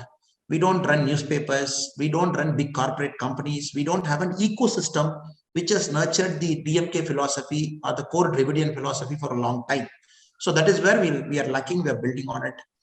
In terms of weaknesses, the party is not actively present in all the 70,000 booths. We are in about 80% of the booth. We got to go and make our presence felt in another 20,000 booths. We got to be evenly spread across the whole of Tamil Nadu. And last but not the least, we got to break that narrative that we are against minorities. We are against certain segments of Tamil population. That narrative is acting as a certain weakness, which we are trying to break it. So this is how I would frame my SWOT for BJP in Tamil Nadu. That's very interesting. Anna, in the last segment, we asked our guests for the recommendations. If you would like to recommend some film, music, It can books, be anything. Food, plays, anything. you would like to recommend to non-Southern, I'm not repeatedly saying Hindi, because the East, we have viewers in East India, West India, and across the globe. So what would you like to From Tamil recommend? Nadu, since Akshita is there and she knows more about Tamil Nadu, and let me add my things to whatever she must be saying. In terms of because it's a society with a lot of rich literature. It's a beautiful literature we have. I would say Tirukkural is a must read. Tirukkural is a must read for people understand governance, people understand how to live their life, people understand solution to their problems. Tirukkural is 1,330 couplets. It's a small, beautiful book. Beautiful English translation, Hindi translation is available. 2,000-year-old literature. The second book, to understand the beautiful culture of the state, we have to pick up a book called Ponniyin Selvan, written by Kalki Krishnamurti. I suggested that. It's a beautiful book. Ponniyin Selvan is an all-time favorite. So books, I would say 2. In terms of travel, I would say Tamil Nadu is very different from north to south. Coastal part is hugely different. I would say the Western Ghat side is very beautiful. Where I come from, the Coimbatore, the Kerala border is very, very good. People should go. Kanyakumari, you get a very different feel about the state, very nationalistic. You see a lot of great leaders have lived in Tirunelveli, Kanyakumari side. T.O. Chidambaram Pillai, Subramania Bharati at different points of time. We can go when people stood up to British long time back. Small, what we call Kurlila Mannargal. Small, they were running a small federation inside. 250 years back, they all stood up to British Empire at that point of time. They fought. So that side, what we call Veeram Vela in the Mann, we say. The soil which contains bravery, the southern part of Tamil Nadu, people should Veeram Vela in the Mann. They should go have a look at all the people's great life. Then slightly when we come deep into Tamil Nadu, Madurai, probably a cultural capital, the beautiful Meenakshi Amman temple. Meenakshi temple. Meenakshi Amman temple. The food is excellent. Excellent food. Any food you would like to recommend? Non-veg. Any food we should explore? Maybe here in Delhi, we can go to some nice place like Carnatic Cafe or something nice. But Delhi, surprisingly, the quality of masala dosa is on par with Tamil Nadu. Now, everywhere you're getting the good quality dosas you're getting. But Delhi, whenever I come to CP, normally I go to Saravana Bhava. There, Saravana Bhavan is in Connaught Place. I go there. I see more North Indian friends than South Indian. 90%. We all stay in the oh yes, we love that. I don't go to any of these places. Make it at home, best. Really, I must ask. We all should go to Akshita's home to eat good idli and authentic dosa. taste. But any dish you would like to? Yes, sir. I would say there is a dish called Paniyaram. Paniyaram is my favorite. Though you say idli and dosa, this Paniyaram is a very unique invention. It's like a mini idli, but probably you add oil to it and then you fry it. So this Paniyaram is must. And then add some gunpowder, that masala. Gunpowder is a new latest invention now. We normally add it without gunpowder. You put a little kadugu. Kadugu inside. Mustard. Paniyaram. And our focus is more on chutney, sir, not on gunpowder more. We have varieties of chutney. So we have 6-7 varieties of chutney. So gunpowder is an added element to it. So Madurai is our food capital, a cultural capital. So that is fantastic. Meenakshi Amman is must visit. Again, sir, do you watch films? Because most of the politicians, they try to dodge this question in a very skeptical manner. No, we don't get time. Who is your favorite actress? नहीं, अभी तो time ही नहीं मिलता है. पहले देखते थे. They'll play very safe on favorite actress and films. Namal would is like a to young recommend. politician. I'm sure he I will watches. tell you everything, man. No, nothing to hide. So I like a lot of films, especially South Indian films I like, because the Hindi films have become more aggressive, more fight. The Malayalam films are more nuanced. Tamil films have got a lot of variety because we've got a lot of young directors who keep presenting different genres now. The So last when you film, watch a Malayalam film, you rely on subtitles or you know that language as well? sir, though I don't speak comfortable Malayalam, I don't use subtitle to get that flavor of that context of that movie. Okay. But at times I keep seeing the subtitle also to, if I don't understand it, what it is. So 80% I pick up the language. So if you have to recommend one film to us. Tamil film is Thalapathy, superstar Rajinikanth. self-confessed Rajini fan. Too many recommendations are the same. Oh, correct. Both of us are like similar in many ways. So without Rajini fan, I don't think I can give you a proper advertisement for Tamil cinema. Thalapathy has got Rajini sir at his best. Thalapathy. It's one of the Thalapathy. best introductions to Rajinikanth that you can. Rajinikanth. Thalapathy. Beautiful movie. Maniratnam sir is there. You have Mammootty there. Shobana. Beautiful movie. Great music. Thalapathy must watch for you today, sir. I will send you across a And copy. you look at and you music. two, Listen to two Thalapathy Rajinikanth music. fans. I mean, it looks like that if we don't have Time Foundation, you can talk for hours about this film only, maybe. No, it's a Rajini sir classic. alone. It's a great different topic. I will recommendation. It's a definitely classic. explore this. Thank you so much, Anna Malai. Before we stop this interview, I must tell you that it was very refreshing to interact, and I would look forward to have a detailed conversation about Tamil Nadu politics in our other segment, which is called Netaji Ghere Mein, where we invite politicians. It's a long form interview format where we talk for 1.5, 2.5 hours, so that we get a detailed point of view and we can ask all the political We'll have questions to which are book there. his calendar 1 month before. Anytime. Very He's a busy very man. busy fellow. Very busy Yes. man. Sorry. Thank you. Thank you, Anna. madam. So much. How do you say thank you in Tamil? Nandri. நன்றி Saurav sir தமிழ்நாட்டுக்கு வாங்க வரவேற்கின்றோம் உங்களுக்காக காத்திருக்கின்றோம் welcome to கண்டிப்பா. Tamil Nadu thank you Akshata madam ரொம்ப நன்றி Thank you so much. Thank you. अब चलते हैं कर्नाटका की तरफ। आप में से एक दर्शक ने कहा था हमें कि बसवन्ना के बारे में जरूर बात कीजिए। आज हमारे साथ हैं कर्नाटका के इंडिया टुडे के ब्यूरो चीफ नागार्जुन। आए हमारे साथ स्पेशल गेस्ट बसवन्ना के बारे में बात करने के लिए। तो नागार्जुन, आपका बहुत बहुत स्वागत है। धन्यवाद। कैसा लग रहा है आपको दिल्ली आकर? मेरे को बहुत अच्छा लग रहा है पहले, क्योंकि एक और साउथ इंडियन है मेरे साथ जिसको हिंदी मेरे जैसा हिंदी है। डिस्क्लेमर अभी लगाना है कि हमारा हिंदी बहुत खराब इतना अच्छा नहीं है हमारी ऑडियंस बहुत पसंद और करती है जेंडर आपका की थोड़ी हिंदी। प्रॉब्लम होगी। हाँ, मैं तो 10 बार थी हाँ। बोल दिया। और मैं गुजराती हूँ तो जितना हो पाएगा मैं आपकी हेल्प कर दूंगी, पर ज्यादा भरोसा मत तो कर। ये एक बेंगलुरु हुड़गा है। हाँ, प्रॉपर साउथ इंडियन बेंगलुरु हुड़गा हूँ मैं। हुड़गा मतलब बोल दिल्ली में था मैं पहले हाँ। 3 साल रहा, बट भाषा की वजह से और वेदर की वजह से मैं वापस चला गया बैंगलोर के का weather। weather बहुत हाँ। खूबसूरत है सबसे बड़ी सेलिंग पॉइंट हमारी है वेदर। जी।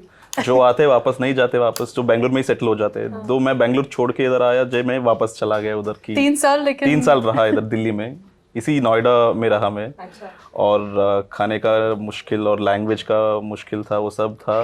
खाने की मुश्किल हाँ, दिल्ली का क्योंकि हमारे खाना पास तो ब्रेकफास्ट इतना ऑप्शंस वैरायटी होता है।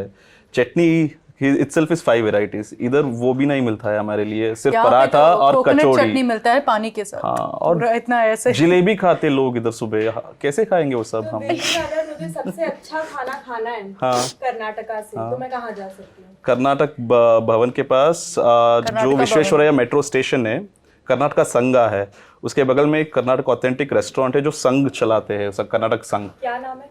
कर्नाटक भवन, कर्नाटक संघ उसका रेस्टोरेंट है। वो बहुत ही बढ़िया उडुपी स्टाइल रेस्टोरेंट, जो ऑथेंटिक कर्नाटक खाना मिलेगा और आपको। क्या खाना चाहिए मुझे? आपका रिकमेंडेशन क्या है? कोस्टल कर्नाटका का ट्राई कीजिए आप। नीर डोसा, जो वाटर डोसा बोलते हैं, बिना ऑयल का, जिस पैन पे डाल के Thin वो होगा। थिन लेयर और कोकोनट चटनी, टैमरिन चटनी के और साथ उसके खाते हैं। कुछ चिकन करी खाते हैं नीर डोसा यस, के? नीर डोसे का चिकन करी, फिश करी भी खाते हैं कोस्टल कर्नाटका में। रे। अगर आप मैसूर कर्नाटका में आएंगे तो रागी मुद्दे बोलते हैं उसको, रागी बॉल। वो तो पिछली बार हमने डिस्कस भी last किया था episode में हमारे बात किया था। उसकी खासियत है कि यू कांट चू इट, आपको स्वॉलो करना पड़ेगा। अच्छा, तो फिर मजा ले पाते हैं? हाँ, एक छोटे बॉल बना के आपको स्वॉलो करना, डिप करके करी के साथ स्वॉलो करना पड़ेगा आपको। अक्षता, आपको लेके चलना है मुझे। वैसे तो मतलब थोड़ा कंट्रोवर्शियल ओपिनियन है, लेकिन मेरे को कर्नाटका फूड बिल्कुल अच्छा नहीं लगता। मुझे तो लगता है क्योंकि अक्षता Coastal- तमिलनाडु से है, coastal तो वो कर्नाटक। तमिल की बात करेगी। मैं कर्नाटका से हूँ, मैं प्रॉपर कर्नाटका हूँ। अरे कर्नाटका पहले सब तो फूड बैंगलोर के सांबार ट्राई कर लो, सबसे बेहतर सांबार है, स्वीट सांबार है। क्योंकि स्वीट लोग हैं हम। यहाँ पे भी यहाँ सब में स्वीट डाल देंगे, ये क्या लॉजिक है? चलो, फाइनली गुजराती स्टीरियोटाइप से मूव होकर हम आपकी दाल का मजाक उड़ा पाएंगे। ठीक है, हाँ, बसवन्ना के बारे में बसवन्ना के बारे में बात करते हैं। तो बसवन्ना, जिन्हें बसवेश्वर भगवान भी कहा जाता है, वो 1200 शताब्दी 12th सेंचुरी के थे, 1130 के थे। और लिंगायत पंथ जो है, समुदाय जो है, उसकी शुरुआत करी थी जी, बसवन्ना ने। जी। तो आप मतलब उनकी थोड़ी स्टोरी से शुरुआत करते हैं और फिर मेरे कुछ सवाल है तो हम वो भी डिस्कस कर सकते हैं। बसवण्णा एक ब्राह्मण के समुदाय के फैमिली में पैदा हुए, जो पैदा होने के वो ब्राह्मण थे। उनका जो फादर है वो किंगडम में एक क्या कहते हैं मिनिस्टर थे, जो एडवाइजर थे किंग के लिए, जो चालुक्य किंगडम और कलचुरी किंगडम थे। तो मतलब हाई क्लास के थे, मतलब ब्राह्मण थे। हाँ, और वो लोअर स्ट्राटा की सोसाइटी में नहीं, दबाव में नहीं थे। आप समझ सकते हैं 11th-12th सेंचुरी में क्या क्या दबाव रहेंगे। विमेन को घर से बाहर नहीं निकल सकते, सिर्फ खाना पकाना है उनको, और मंदिर भी नहीं जा सकते, लोगों से बात नहीं कर सकते, शादी भी करवा देते थे। चाइल्डहुड, बचपन में शादी था। और लोअर कास्ट के मतलब वो डिस्क्रिमिनेशन एक और अलग लेवल के काफी सारे दबाव भी थे इस समय। इसके सब देख के बसवण्णा का एक मानसिक स्थिति जो बदलाव हो गया, उनका जो शायद 15-16 साल थे वो, तभी उनका एक बदलाव हो गया कि मैं इस पूरा दबाव से बाहर आना चाहता हूँ। जो बुद्ध जो सिखाते थे उनका एक पैरेलल हम जो बोल सकते, बसवण्णा ने लिंगायतिज्म इंट्रोड्यूस किया पूरे दुनिया को। लिंगायतिज्म क्या होता है? एनीवन कैन बिकम लिंगायत, जो चाहिए लिंगायत बन सकते हैं। आप मुसलमान हो, हिंदू हो, दलित हो, कुछ भी समुदाय के आप बिलोंग करते हो, वो और जो भी कास्ट, जो भी रिलीजन, क्रीड, जेंडर, उससे कुछ फर्क नहीं पड़ता है। इक्वालिटी का मैसेज है बेसिकली। अच्छा, तो लिंगायत को as a religion back then क्या होता है, लिंगायत रिलीजन भी नहीं था, it's a way of life. आप you treat everyone equal, there is no क्या बोलते हैं, भेदभाव नहीं है समाज में।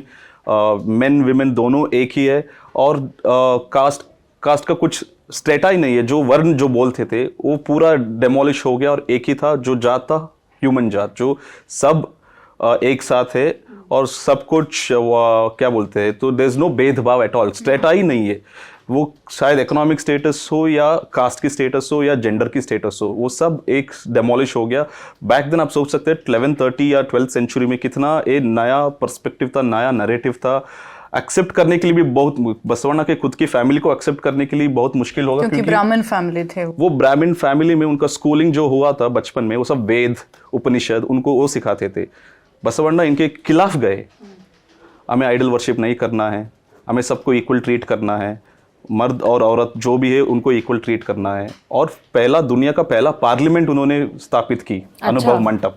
और उनके जो टीचिंग्स और जो भी मतलब प्रोपगेट करता था डिस्क्रिमिनेशन के अगेंस्ट, सोशल रेवोल्यूशन के लिए वचना से किया था, तो वो भी बहुत पॉपुलर है अभी भी। नॉर्थ इंडिया में दो दोहे जो बोलते, दो लाइन के कबीर के दोहे वैसे।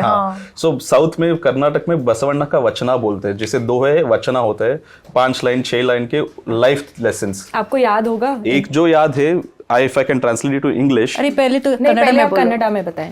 कन्नड़ा में है एक, a poor man is singing to the god that rich people do everything to you। जैसे हम देख सकते तिरुपति में, आपको देख कितना सारे पैसे, डायमंड्स और गोल्ड जो देते हैं, एक गरीब आदमी क्या कर सकता है भगवान के लिए? वो बोलता है, एन्ना शिरवे कंबा देहवे देगुला नन्ना शिरवे होन्ना कलसवैया, विच ट्रांसलेट्स टू माई हेड, मेरा सिर जो है एक कलश है तेरे लिए, भगवान के लिए, और जो मेरा बदन है वो एक स्तंभ है, दैट्स द पिलर, और मेरा पाँव जो है, लेग्स है, वो क्या बिल्डिंग का पिलर्स बोलते हैं। तो मैं खुद भगवान हूँ आपके लिए, मैं खुद मंदिर हूँ भगवान के लिए, आप मेरे अंदर रहिए।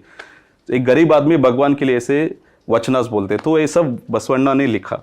मतलब इतने प्रोग्रेसिव थे उस जमाने, 12th सेंचुरी में। तो उनके आइडियाज कहाँ से आए थे? उनकी प्रेरणा कौन था? जैसे एनलाइटमेंट था, बस ये जो सोसाइटी में जो खुद देखे वो एनलाइटमेंट हो गए। जैसे बुद्ध थे, जी।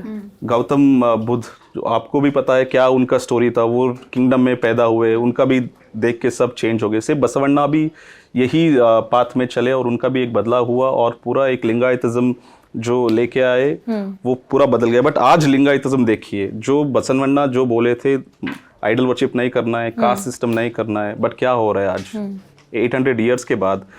लिंगायट्स are the first one to be in temples. आज भी वो आइडल वर्शिप करते हैं। जो प्रीचिंग उन्होंने 12th सेंचुरी में किया, डाइल्यूट हुआ है अभी 2022 में। अभी तो पॉलिटिकल हुआ है, रिलीजियस हुआ है, पूरा पॉलिटिकल। वो शाइवाइट से शिवा को मानते हैं, लिंगायत, वो इष्टलिंगा पहनते हैं।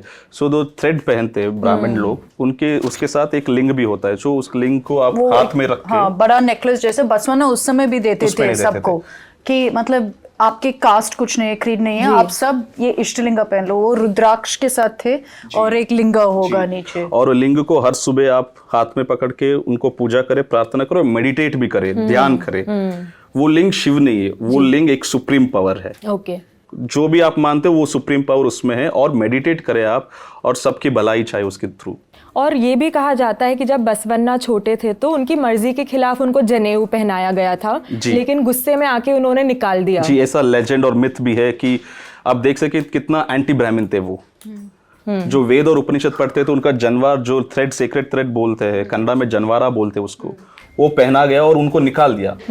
और वैसे तो काफी स्पेकुलेशन भी है उनके डेथ के बारे में जी, कि ये कैसे हुआ बसवन्ना के डेथ। कुछ लोग बोलते हैं कि उनको मतलब ही attend that great salvation, moksha. हाँ। और दूसरा वर्जन ये है कि ही वाज किल्ड क्योंकि उनके एंटी ब्राह्मण स्टैंड, कुछ साजिश रची गई थी, कॉन्स्पिरेसी है, बट पता कोई नहीं, एविडेंस मतलब तो नहीं है। क्योंकि आप सोच सकते 12th सेंचुरी में ऐसे पब्लिक में बताना, पूरा स्टीरियोटिपिकल सिस्टम को तोड़ना, किंग जो किंग होता है, राज होता है, उसका पूरा एक कॉन्स्टिट्यूशन उसको तोड़ना, जो विमेन होते हैं उनको सिर्फ घर पे रखना नहीं, एक पार्लियामेंट क्रिएट करना विमेन के लिए, अनुभव मंडप जो हम बोलते हैं। और ये सब उस समय, तो इसकी वजह से ही अभी भी बसवन्ना के लिए स्टैच्यूज रखते हैं। बेंगलुरु में, लंदन में एक है जो मोदी ने इनॉग्रेट किया। लंदन में जो बस्ट है बसवन्ना का, पार्लियामेंट के पास है, एक कनाडिगा लंदन के मेयर बने, वो बसवन्ना का स्टैचू उधर लगाए, और प्राइम मिनिस्टर और मोदी जब गए लंदन उसको मालार्पण भी किए, पूज भी किए। और पार्लियामेंट में भी वचनास जो कन्नड़ा में थे और हड़े कन्नड़ा जो पुराने कन्नड़ में थे उसको ट्रांसलेट करवाया, हिंदी, इंग्लिश, तमिल, तेलुगु सब लैंग्वेज में ट्रांसलेट करवाया, और पार्लियामेंट में प्रधानमंत्री जी ने रिलीज किया उसको।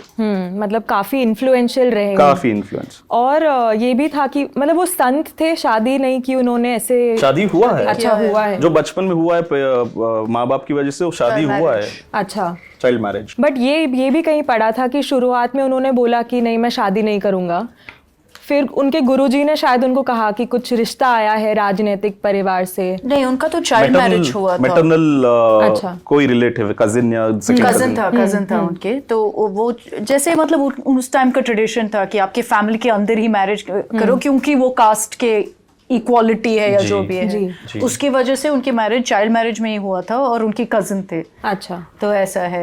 लेकिन अभी अगर आप देखोगे कर्नाटका में पॉलिटिकली तो इतना ज्यादा बात करते हैं लिंगायत्स के बारे में, कितना वोट फैक्टर है, कौन लिंगायत लीडर है, कौन लिंगायत लीडर नहीं है, बीजेपी के लिए बहुत बड़ा फैक्टर है।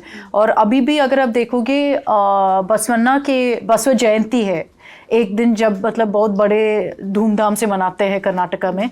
दूसरे दिन उनके डेथ एनिवर्सरी पे है, जब एक टेम्पल है गुलबर्गा में, वो नॉर्थ कर्नाटका में है, और लिंगायत्स भी वहाँ पे कॉन्सेंट्रेटेड है ना, तो उसकी वजह से वहाँ पे एक टेम्पल है शरण बसवेश्वर मंदिर बोलकर, और वहाँ पे बहुत बड़े से एक कार फेस्टिवल बोलते हैं उनकी डेथ एनिवर्सरी पे, जहाँ 2 हफ्ते के लिए लोग एक बड़ा सा एक चैरियट डेवोटीज ही पुल करेंगे। और ये मंदिर में मुस्लिम्स आते हैं, हिंदूज आते हैं, सब, क्योंकि वो बसवन्ना की मैसेज था कि मतलब रिलीजन से कुछ डिफरेंसेस नहीं होगा, जेंडर से कुछ डिफरेंसेस नहीं होगा। क्या नाम बताया? Car festival. कार फेस्टिवल बोलते हैं क्योंकि ये टेम्पल कार जो है उसको ड्रैग करते मतलब गाड़ी। हाँ, और मतलब जो आइडल है वहाँ पे 2 फेसेस है उसके, जो बसवेश्वरा की आइडल है, क्योंकि एक है डेवोटी का, तो ऐसे मतलब टीचर और डेवोटी ऐसे मैसेज देते हैं, क्योंकि बसवन्ना की मैसेज वो ये था। तो उस मतलब वो टेम्पल बहुत फेमस है गुलबर्गा में, नॉर्थ कर्नाटका में। और आज भी आप लिंगायत मठ जाएंगे किसी भी शहर में, बैंगलोर या कर्नाटक में, आपको मुस्लिम दिखेंगे, क्रिश्चियन दिखेंगे, दलित दिखेंगे, एक साथ बैठ के पाठ पढ़ेंगे और खाना भी खाएंगे। सबसे बड़ा लिंगायत मठ है तुमकुर में, श्री सिद्धगंगा मठ। 10,000 या 15,000 लोगों को फ्री शिक्षण देते हैं, जो स्टूडेंट्स है। लोगों ने उनके बच्चे आके छोड़ देंगे उधर मठ में, वो मुसलमान हो, दलित हो, जो भी है, वो सिर्फ पाठ पढ़ेंगे, कल जो स्टेट सिलेबस होगा, और उनका फ्री खाना, फ्री का रहना। मठ्स जो लिंगायत मठ है बहुत इन्फ्लुएंशियल है। मैं खुद देखा हूँ, काफ़ी बार मैं मठ गया हूँ देखने के लिए, और जो प्रीस्ट है बात करने के लिए, काफ़ी सारे बार मैंने मुस्लिम को देखा है, क्रिश्चियन को देखा है। जब वो मंदिर मठ में आके जब उधर एडमिशन ले लेंगे, वो पूरा ड्रेस ही चेंज हो जाता है, जो you can't where your own attire. आप जिस रिलीजन भी चाहिए, आपका स्कल कैप आपका जनवार वो सब निकलते हैं उधर। तो क्या अगर एक मुस्लिम वहां पे जाता है, क्या वो कुरान पढ़ता है? नहीं, सिर्फ जो स्टेट सिलेबस प्रिस्क्राइब्ड है टेक्स्ट बुक वही पढ़ते हैं बस। There is no religious learning, it's only spiritual learning and just ये। तो हिंदू का भी नहीं है? नहीं है, तो they are 4th standard 3rd standard जो टेक्स्ट बुक स्टेट्स प्रिस्क्राइब करते हैं उससे ही मतलब एजुकेशन पे फोकस। आप भगवंत खूबा जो सरकार के एमओएस है अभी जो कैबिनेट से यूनियन कैबिनेट में, वो भी मठ में पढ़े। अच्छा। उनके माँ बाप ने भगवंत खूबा को अपने मठ में छोड़ दिए। भगवंत खूबा also studied in the same मठ, सिद्धगंगा मठ में। मतलब ये कर्नाटका में कॉमन प्रैक्टिस है। Common practice कितने होंगे Lingayat? 18% of the population in 18? yes। अच्छा। मोस्टली नॉर्थ और सेंट्रल कर्नाटका आप में मानिए है 7 करोड़ है, 7 करोड़ में 18% अच्छा, लिंगायत से। काफी मतलब बड़ा नंबर है ये और तो। इसलिए पॉलिटिकली भी हाँ, सिग्निफिकेंट है मैं क्योंकि वही बहुत हाँ। बड़ा वोट बेस। वोट बेस तो अभी लिंगायत लीडर्स बड़े बड़े कौन है और वो मतलब अभी आज के जमाने में क्या आज के टाइम में पॉलिटिकली लिंगायत का क्या लिंगायत significance? पॉलिटिकली येडियुरप्पा को ही बैक किया है, बीजेपी को बैक किया है। वीरेंद्र पाटिल एक कांग्रेस का मुख्यमंत्री थे, वो लिंगायत कम्युनिटी से थे। ठीक है। शायद 89, अगर मैं गलत ना हो, 89 में उनको निकाला गया या उससे पहले कांग्रेस राजीव गांधी ने उनको डिसमिस कर दिया सीएम की वजह से। तब से लिंगायत कांग्रेस को छोड़ के जनता परिवार में आ गए सपोर्ट करने के लिए। दे फेल्ट दैट हमारे नेता को डिसरेस्पेक्ट किया, हमारे कम्युनिटी को डिसरेस्पेक्ट किया, और लार्जेस्ट पॉलिटिकली स्ट्रांग कम्युनिटी है लिंगायत कम्युनिटी। तब से वो संघ परिवार या जनता परिवार के बैकबोन है। आप आए उसके पहले यही बात कर रहे थे कि ये तो 12th सेंचुरी के आइकॉन है, फिलोसोफर है, तो आज भी इनका रेलेवेंस इतना ज़्यादा क्यों है? मतलब इतने सालों ही हैज़ बीन एबल टू ऐसे है कि रैलिंग फिगर है कर्नाटका में अभी भी, सिर्फ लिंगायत्स के लिए नहीं लेकिन पूरे इश्यूज कर्नाटका तो वही है ना, population। अभी भी गरीबी है, अभी भी दबाव है, विमेन के ऊपर अभी भी दबाव है। काफी हम जितने भी प्रोग्रेसिव बन सकते हैं इकोनॉमिकली, बट जो सोशल स्टिग्मा है वो भी अभी भी है। जो बसवण्णा उनके खिलाफ लड़ते थे, तो इसलिए बसवण्णा आज भी रिलेवेंट है, और ओवर द इयर्स जो शतमानों की वजह से वो एक पॉलिटिकल फिगर भी बन गया है। लंदन में क्या है बसवण्णा का, बट फिर भी उन्होंने लगाया उधर स्टैच्यू। एक ग्लोबली जैसे गांधी एक फादर ऑफ द नेशन जो हमारे भारत के लिए वो ग्लोबल पीस फिगर हो गए, बसवण्णा भी एक डेमोक्रेटिक फिगर हो गया, क्योंकि सबसे पहले दुनिया का एक डेमोक्रेसी स्थापित बसवण्णा ने किया अनुभव मंडप में, जहां सब लोग आके शाम को बात करते थे, मेरा प्रॉब्लम ये है, ऐसे कैसे सुधार सकते इसको। और बसवण्णा जी इसको सुन के सबसे आइडियाज लेते थे, क्या करना है क्या नहीं करना है किंगडम में, राज्य कैसे चलाना है, वो सब लोकल गवर्नमेंट पहले। और एक चीज़ पूछनी थी कि लिंगायत और हिंदू धर्म में आपने बताया कि अलग हैं, तो और क्या क्या फ़र्क है? जैसे जो अंतिम संस्कार होता है लिंगायत में वो भी काफ़ी अलग होता है हिंदुइज्म से, तो और ऐसे कोई डिफरेंसेस हैं? आपको ये देखना पड़ेगा, हिंदू में भी कास्ट जो सब कास्ट है, हर सब कास्ट के एक दूसरा है। कोई बरियल में करता है, कोई फायरवुड में करते हैं, कोई अभी इलेक्ट्रिक आ गया है ग्रेवयार्ड में, बिकॉज इतना पॉपुलेशन जो है वो फायरवुड नहीं दे सकते, तो इलेक्ट्रिक जो है वो भी कर रहे हैं। सो हर सब कास्ट का एक मानना है, हमारा कास्ट ये करते हैं। लिंगायत्स मोस्टली डू फायरवुड का अभी भी। तो और ऐसे कोई डिफरेंसेस हैं? अंतिम संस्कार जैसे अलग होता है, फिर यहाँ पे आइडल वर्शिप नहीं करते हैं। आइडल वर्शिप नहीं है। ऐसा दूसरा और कोई डिफरेंसेस है लिंगायत और हिंदू समुदाय के बीच? पहले था, अभी डाइल्यूट हो गया है। हाँ, एक अभी ज्यादातर रिलीजियस ही है, रिलीजियस ही है ज्यादातर, सब लोग हिंदू ही मानते हैं, बट जो स्टार्ट में था वो नहीं था। The whole point of forming Lingayat was, हम हिंदू नहीं है, हम क्रिश्चियन नहीं है, हम मुसलमान नहीं है, हम हैं। हमारा एक डायरेक्ट रिलेशन है भगवान के साथ, हम किसी का नहीं मानते। और इसके ऊपर लास्ट इलेक्शन में भी कांग्रेस ने ये अटेम्प्ट किया कि हम लिंगायत, क्योंकि जैसे नागार्जुन बोल रहा था लिंगायत हमेशा बीजेपी के वोट बैंक रहा, तो वो ब्रेक करने के लिए सिद्धरामैया ने एक मूव अनाउंसमेंट किया था, जिसके ऊपर काफी डिस्कशन था, लेकिन वो थोड़ा बैकफायर भी हुआ था। सो लिंगायत को सेपरेट करके उनको एक कैटेगरी देना था, रिजर्वेशन देना था, सेपरेट रिलीजन मानने के लिए। बट जो मठ्स थे और काफ़ी सारे लिंगायत फेमस फेजेस थे, वो सब ने बताया कि कांग्रेस ने हमें तोड़ने की साजिश है और कॉन्स्पिरेसी, कांग्रेस हमारा कम्युनिटी को तोड़ना चाहते हैं, बिकॉज हम लिंगायत कांग्रेस को कभी सपोर्ट नहीं किए 20 साल हो गए 89 के बाद, इसलिए एक कंसोलिडेशन के लिए कांग्रेस ने किया, वो बैकफायर हुआ, पूरा वोट बैंक बीजेपी को चला।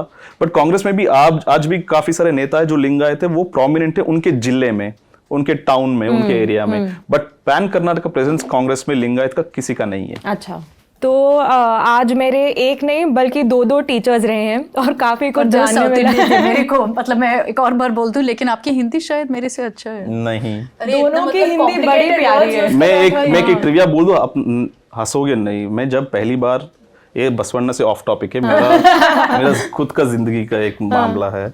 मैं दिल्ली में आया पहली बार 2015 में, फिर मैं रहा इधर नोएडा में ही। तो मेरा फ्रेंड्स जो सुबह शिफ्ट करते थे, मेरा इवनिंग शिफ्ट था काम के लिए, हर सुबह आके एक दरवाज़ा नॉक कर रहा था। मैं बोलता था कौन, एंड वो दरवाज़ा किसी से कूड़ा वो बोलता था कूड़ा। मुझे पता नहीं था दैट मींस गार्बेज, कूड़े का मतलब। हाँ, मैं सोचा वो पूछ रहा है कोई कूड़ा नाम का बंदा है इधर। मैं बोल रहा हूँ कोई नहीं है, जाओ।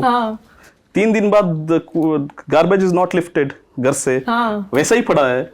मैं फ्लैटमेट को पूछ रहा है कोई नहीं लाके, क्यों नहीं लेके गए? अरे सुबह आता है, वो बोलता है कूड़ा, वही है गार्बेज। मैं सोच रहा था कूड़ा एक बंदे का नाम है। तो आपको बिल्कुल हिंदी नहीं आती थी तब? अच्छा, बट अब तो आप काफी भेदभाव और ऐसे शब्द भी वही मैं बोल रही हूँ। भेदभाव कहाँ से सीखा आपने? वो भी कन्नड़ा में भी है, संस्कृत है। क्यों नहीं? जैसे मैं सीपी गया, एक कोई सैंडविच लिया, उसने बोला 35, मुझे कुछ पता नहीं था। ऐसे आई cot someone eight CP, sir ये क्या बोल रहा है इंग्लिश में नंबर। नहीं, ये हमेशा अभी भी होता है मेरे से। 7, 70, 80 क्या है? 80 ये तीनों से मतलब मुझे 22 तक पता है, क्योंकि 1, 2, 3 गाने पता है माधुरी दीक्षित का, तो तब तक 22 का पता है मुझे। थोड़ा 10 तक बताओ।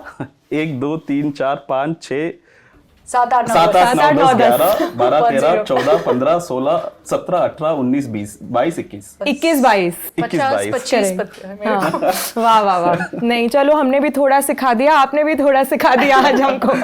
लेकिन सांबर टेस्ट नुपुर के साथ तो करना ही पड़ेगा। करना पड़ेगा। सांबर वर्सेस कर्नाटक सांबर। कल रात को वैसे मैंने सांबर राइस खाया डिनर में। हमारे वहाँ पे जो दीदी आती है वो तमिलनाडु से है। देखो तो ऑथेंटिक सांबर नहीं, बढ़िया सांबर है, स्पाइसी होगा। आप बैंगलोर आइए, किसी से भी पूछिए, बैंगलोर सांबर बेस्ट सांबर। किसी से क्यों पूछूंगी, आप मेरे को लेके चलना बैंगलोर जब आओगे।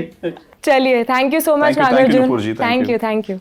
अक्षता, सबसे पहले तो मुझे लगता है कि आपको ये क्लासेस के लिए ना मुझसे पैसे लेना शुरू कर देना चाहिए, बिकॉज ये नॉलेज का पूरा भंडार तैयार है आपके पास। देखो मैं मतलब ऐसा नहीं है कि सब टिप ऑफ द फिंगर्स में है, मैं काफ़ी रिसर्च करती हूँ, पहली चीज़। दूसरी चीज़, अगर हम बात करें इस इश्यूज़ पे, मेरे को लगता है कि एटलीस्ट हर इश्यू पे 1 घंटे तो बात करनी पड़ेगी, लेकिन हमारे तो टाइम कंस्ट्रेंट्स है, तो हम लिमिटेड रखते हैं। लेकिन हमारा तो कोशिश यही है कि हमारे व्यूअर्स को भी थोड़ा सा जानकारी, एटलीस्ट थोड़ा सा, तो फिर उसके बाद आप गूगल करके आपके नॉलेज और आर्वम, जैसे हमारे शो के नाम है, क्यूरियोसिटी के बारे में है, तो वो थोड़ा सा स्पार्क कर ले और फिर आप थोड़ा रिसर्च कैरी ऑन कर भी ले।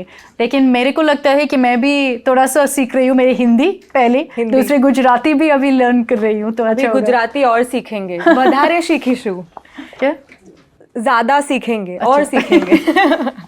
चलिए, तो अब चलते हैं ऑडियंस कमेंट्स की तरफ। आपने जो कमेंट्स छोड़े हमारे लिए, हम पढ़ते हैं, सारे कमेंट्स पढ़ते हैं और कुछ कमेंट्स पे हम कमेंट भी करेंगे। तो पहला कमेंट है डॉक्टर विजय भारवाड़ का।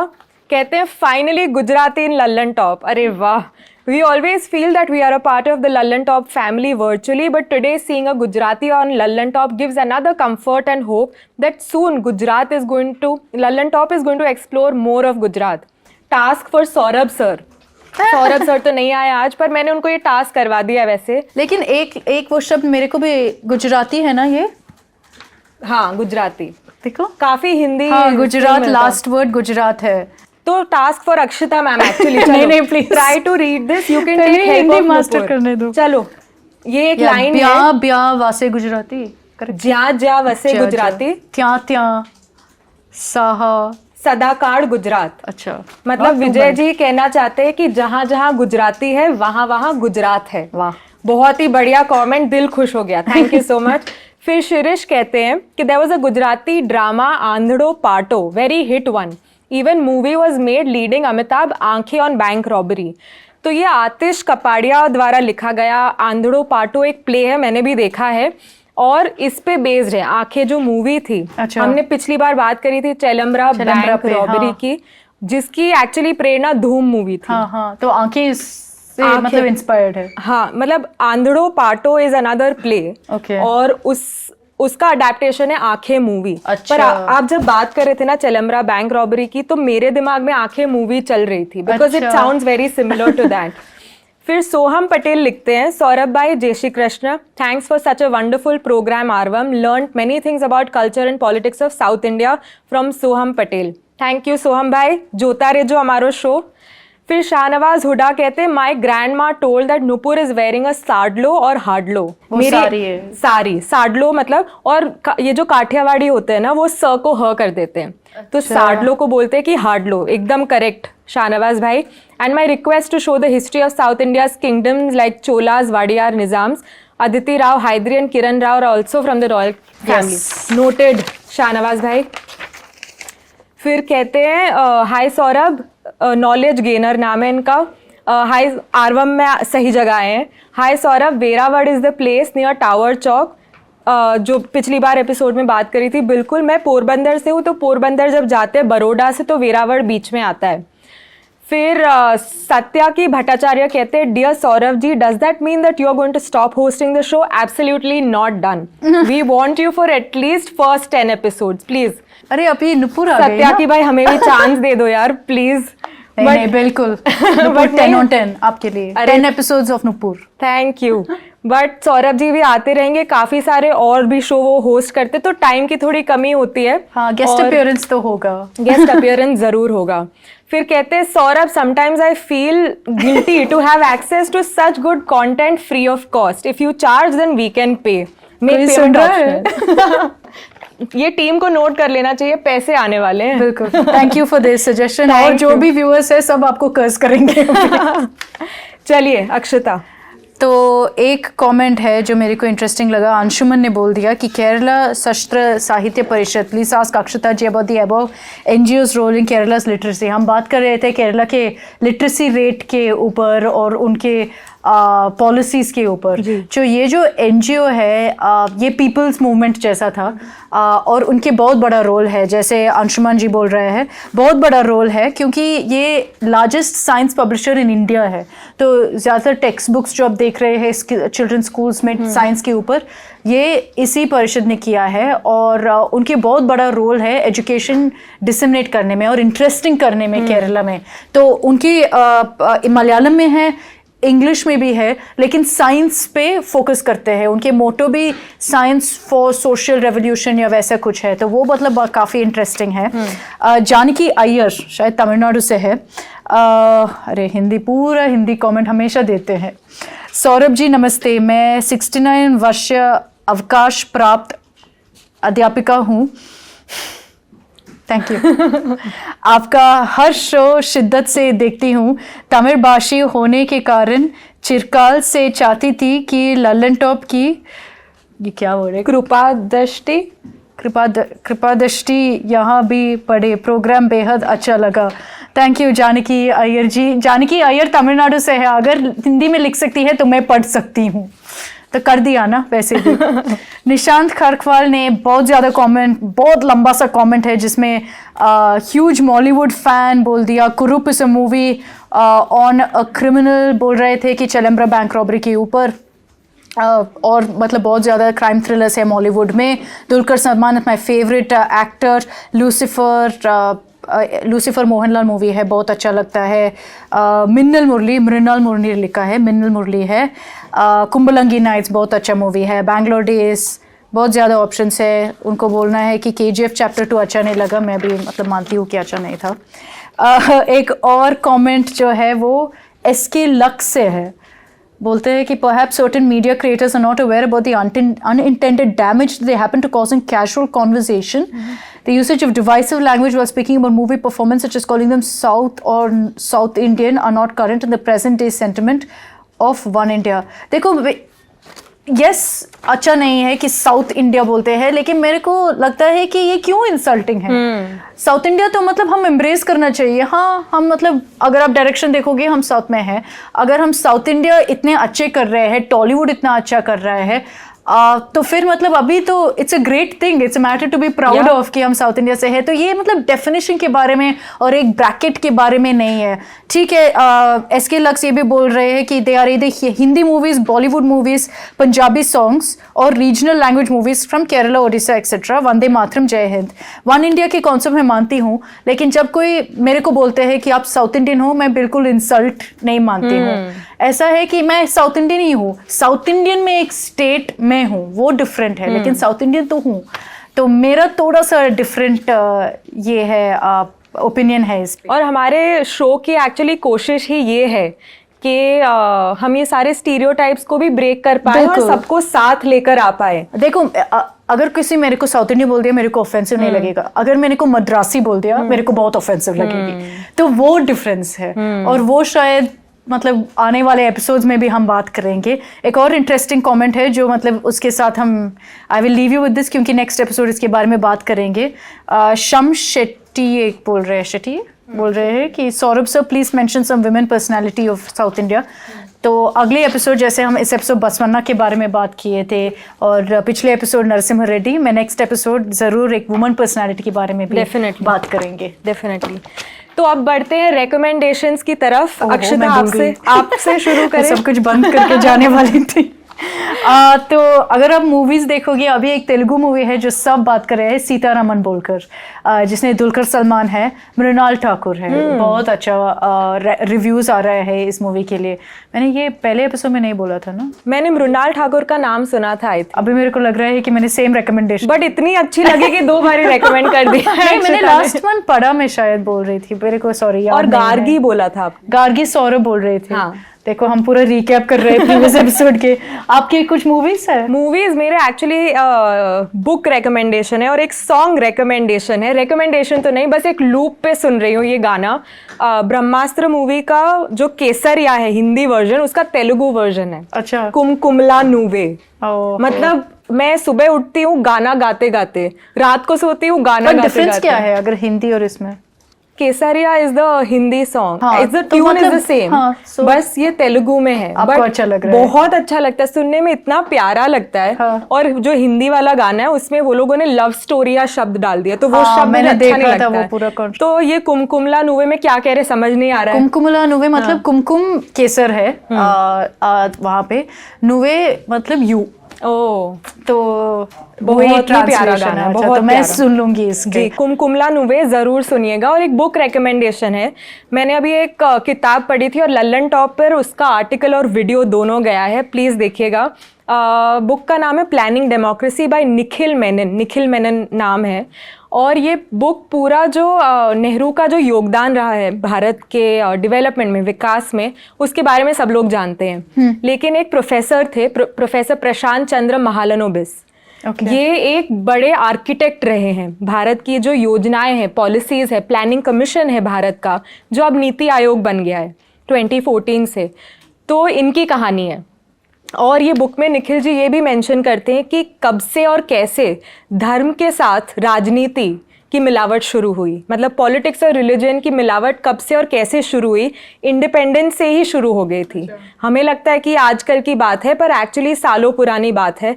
तो ये बुक ज़रूर पढ़िएगा, मुझे बहुत अच्छी लगी। और आर्टिकल और वीडियो ज़रूर देखिएगा लल्लन टॉप की वेबसाइट पर। तो मेरा एक बुक रिकमेंडेशन है, पार्थिबन कनवु बोलकर। ये बहुत फेमस ऑथर है, कल्कि, तमिलनाडु में। मेरे पहले एपिसोड, फर्स्ट एपिसोड में पोन्नियिन सेल्वन के बारे में बात कर रही थी, वो मेरी रिकमेंडेशन थी और अन्नामले भी वही रेकमेंड कर रहा था। तो पोन्नियिन सेल्वन सेम ऑथर है, कल्कि, जिसने पार्थिबन कनवु भी लिखा है। ये एक हिस्टोरिकल फिक्शन नॉवल है, अगेन बहुत लेजेंडरी, वेरी वेरी फेमस। और इसकी इंग्लिश ट्रांसलेशन है, शायद हिंदी में है वो पता नहीं, लेकिन इंग्लिश में है। और इतने अच्छे बुक है, हिस्टोरिकल है, मतलब चोलास के बारे में जैसे पोन्नियिन सेल्वन था, लेकिन इसमें फिक्शन ही है, लेकिन बहुत अच्छा बुक है और वो मैं रेकमेंड करूंगी, पार्थिबन कनवु। Thank you. मतलब dreams of Parthiban, sorry dreams of Parthiban, Kanavu मतलब dreams, so dreams of Parthiban है टाइटल ऑफ द बुक। चलिए अब इस एपिसोड का अंत करते हैं। अंत में आ गए हैं हम, और आरवम के अगले एपिसोड में आप सबसे वापस मुलाकात होगी। Akshata, thank you so much for joining us. Of course. As always काफ़ी कुछ सीखने मिला, आशा करती हूँ कि आपको भी काफ़ी सीखने मिला होगा। वापस मिलते हैं, धन्यवाद।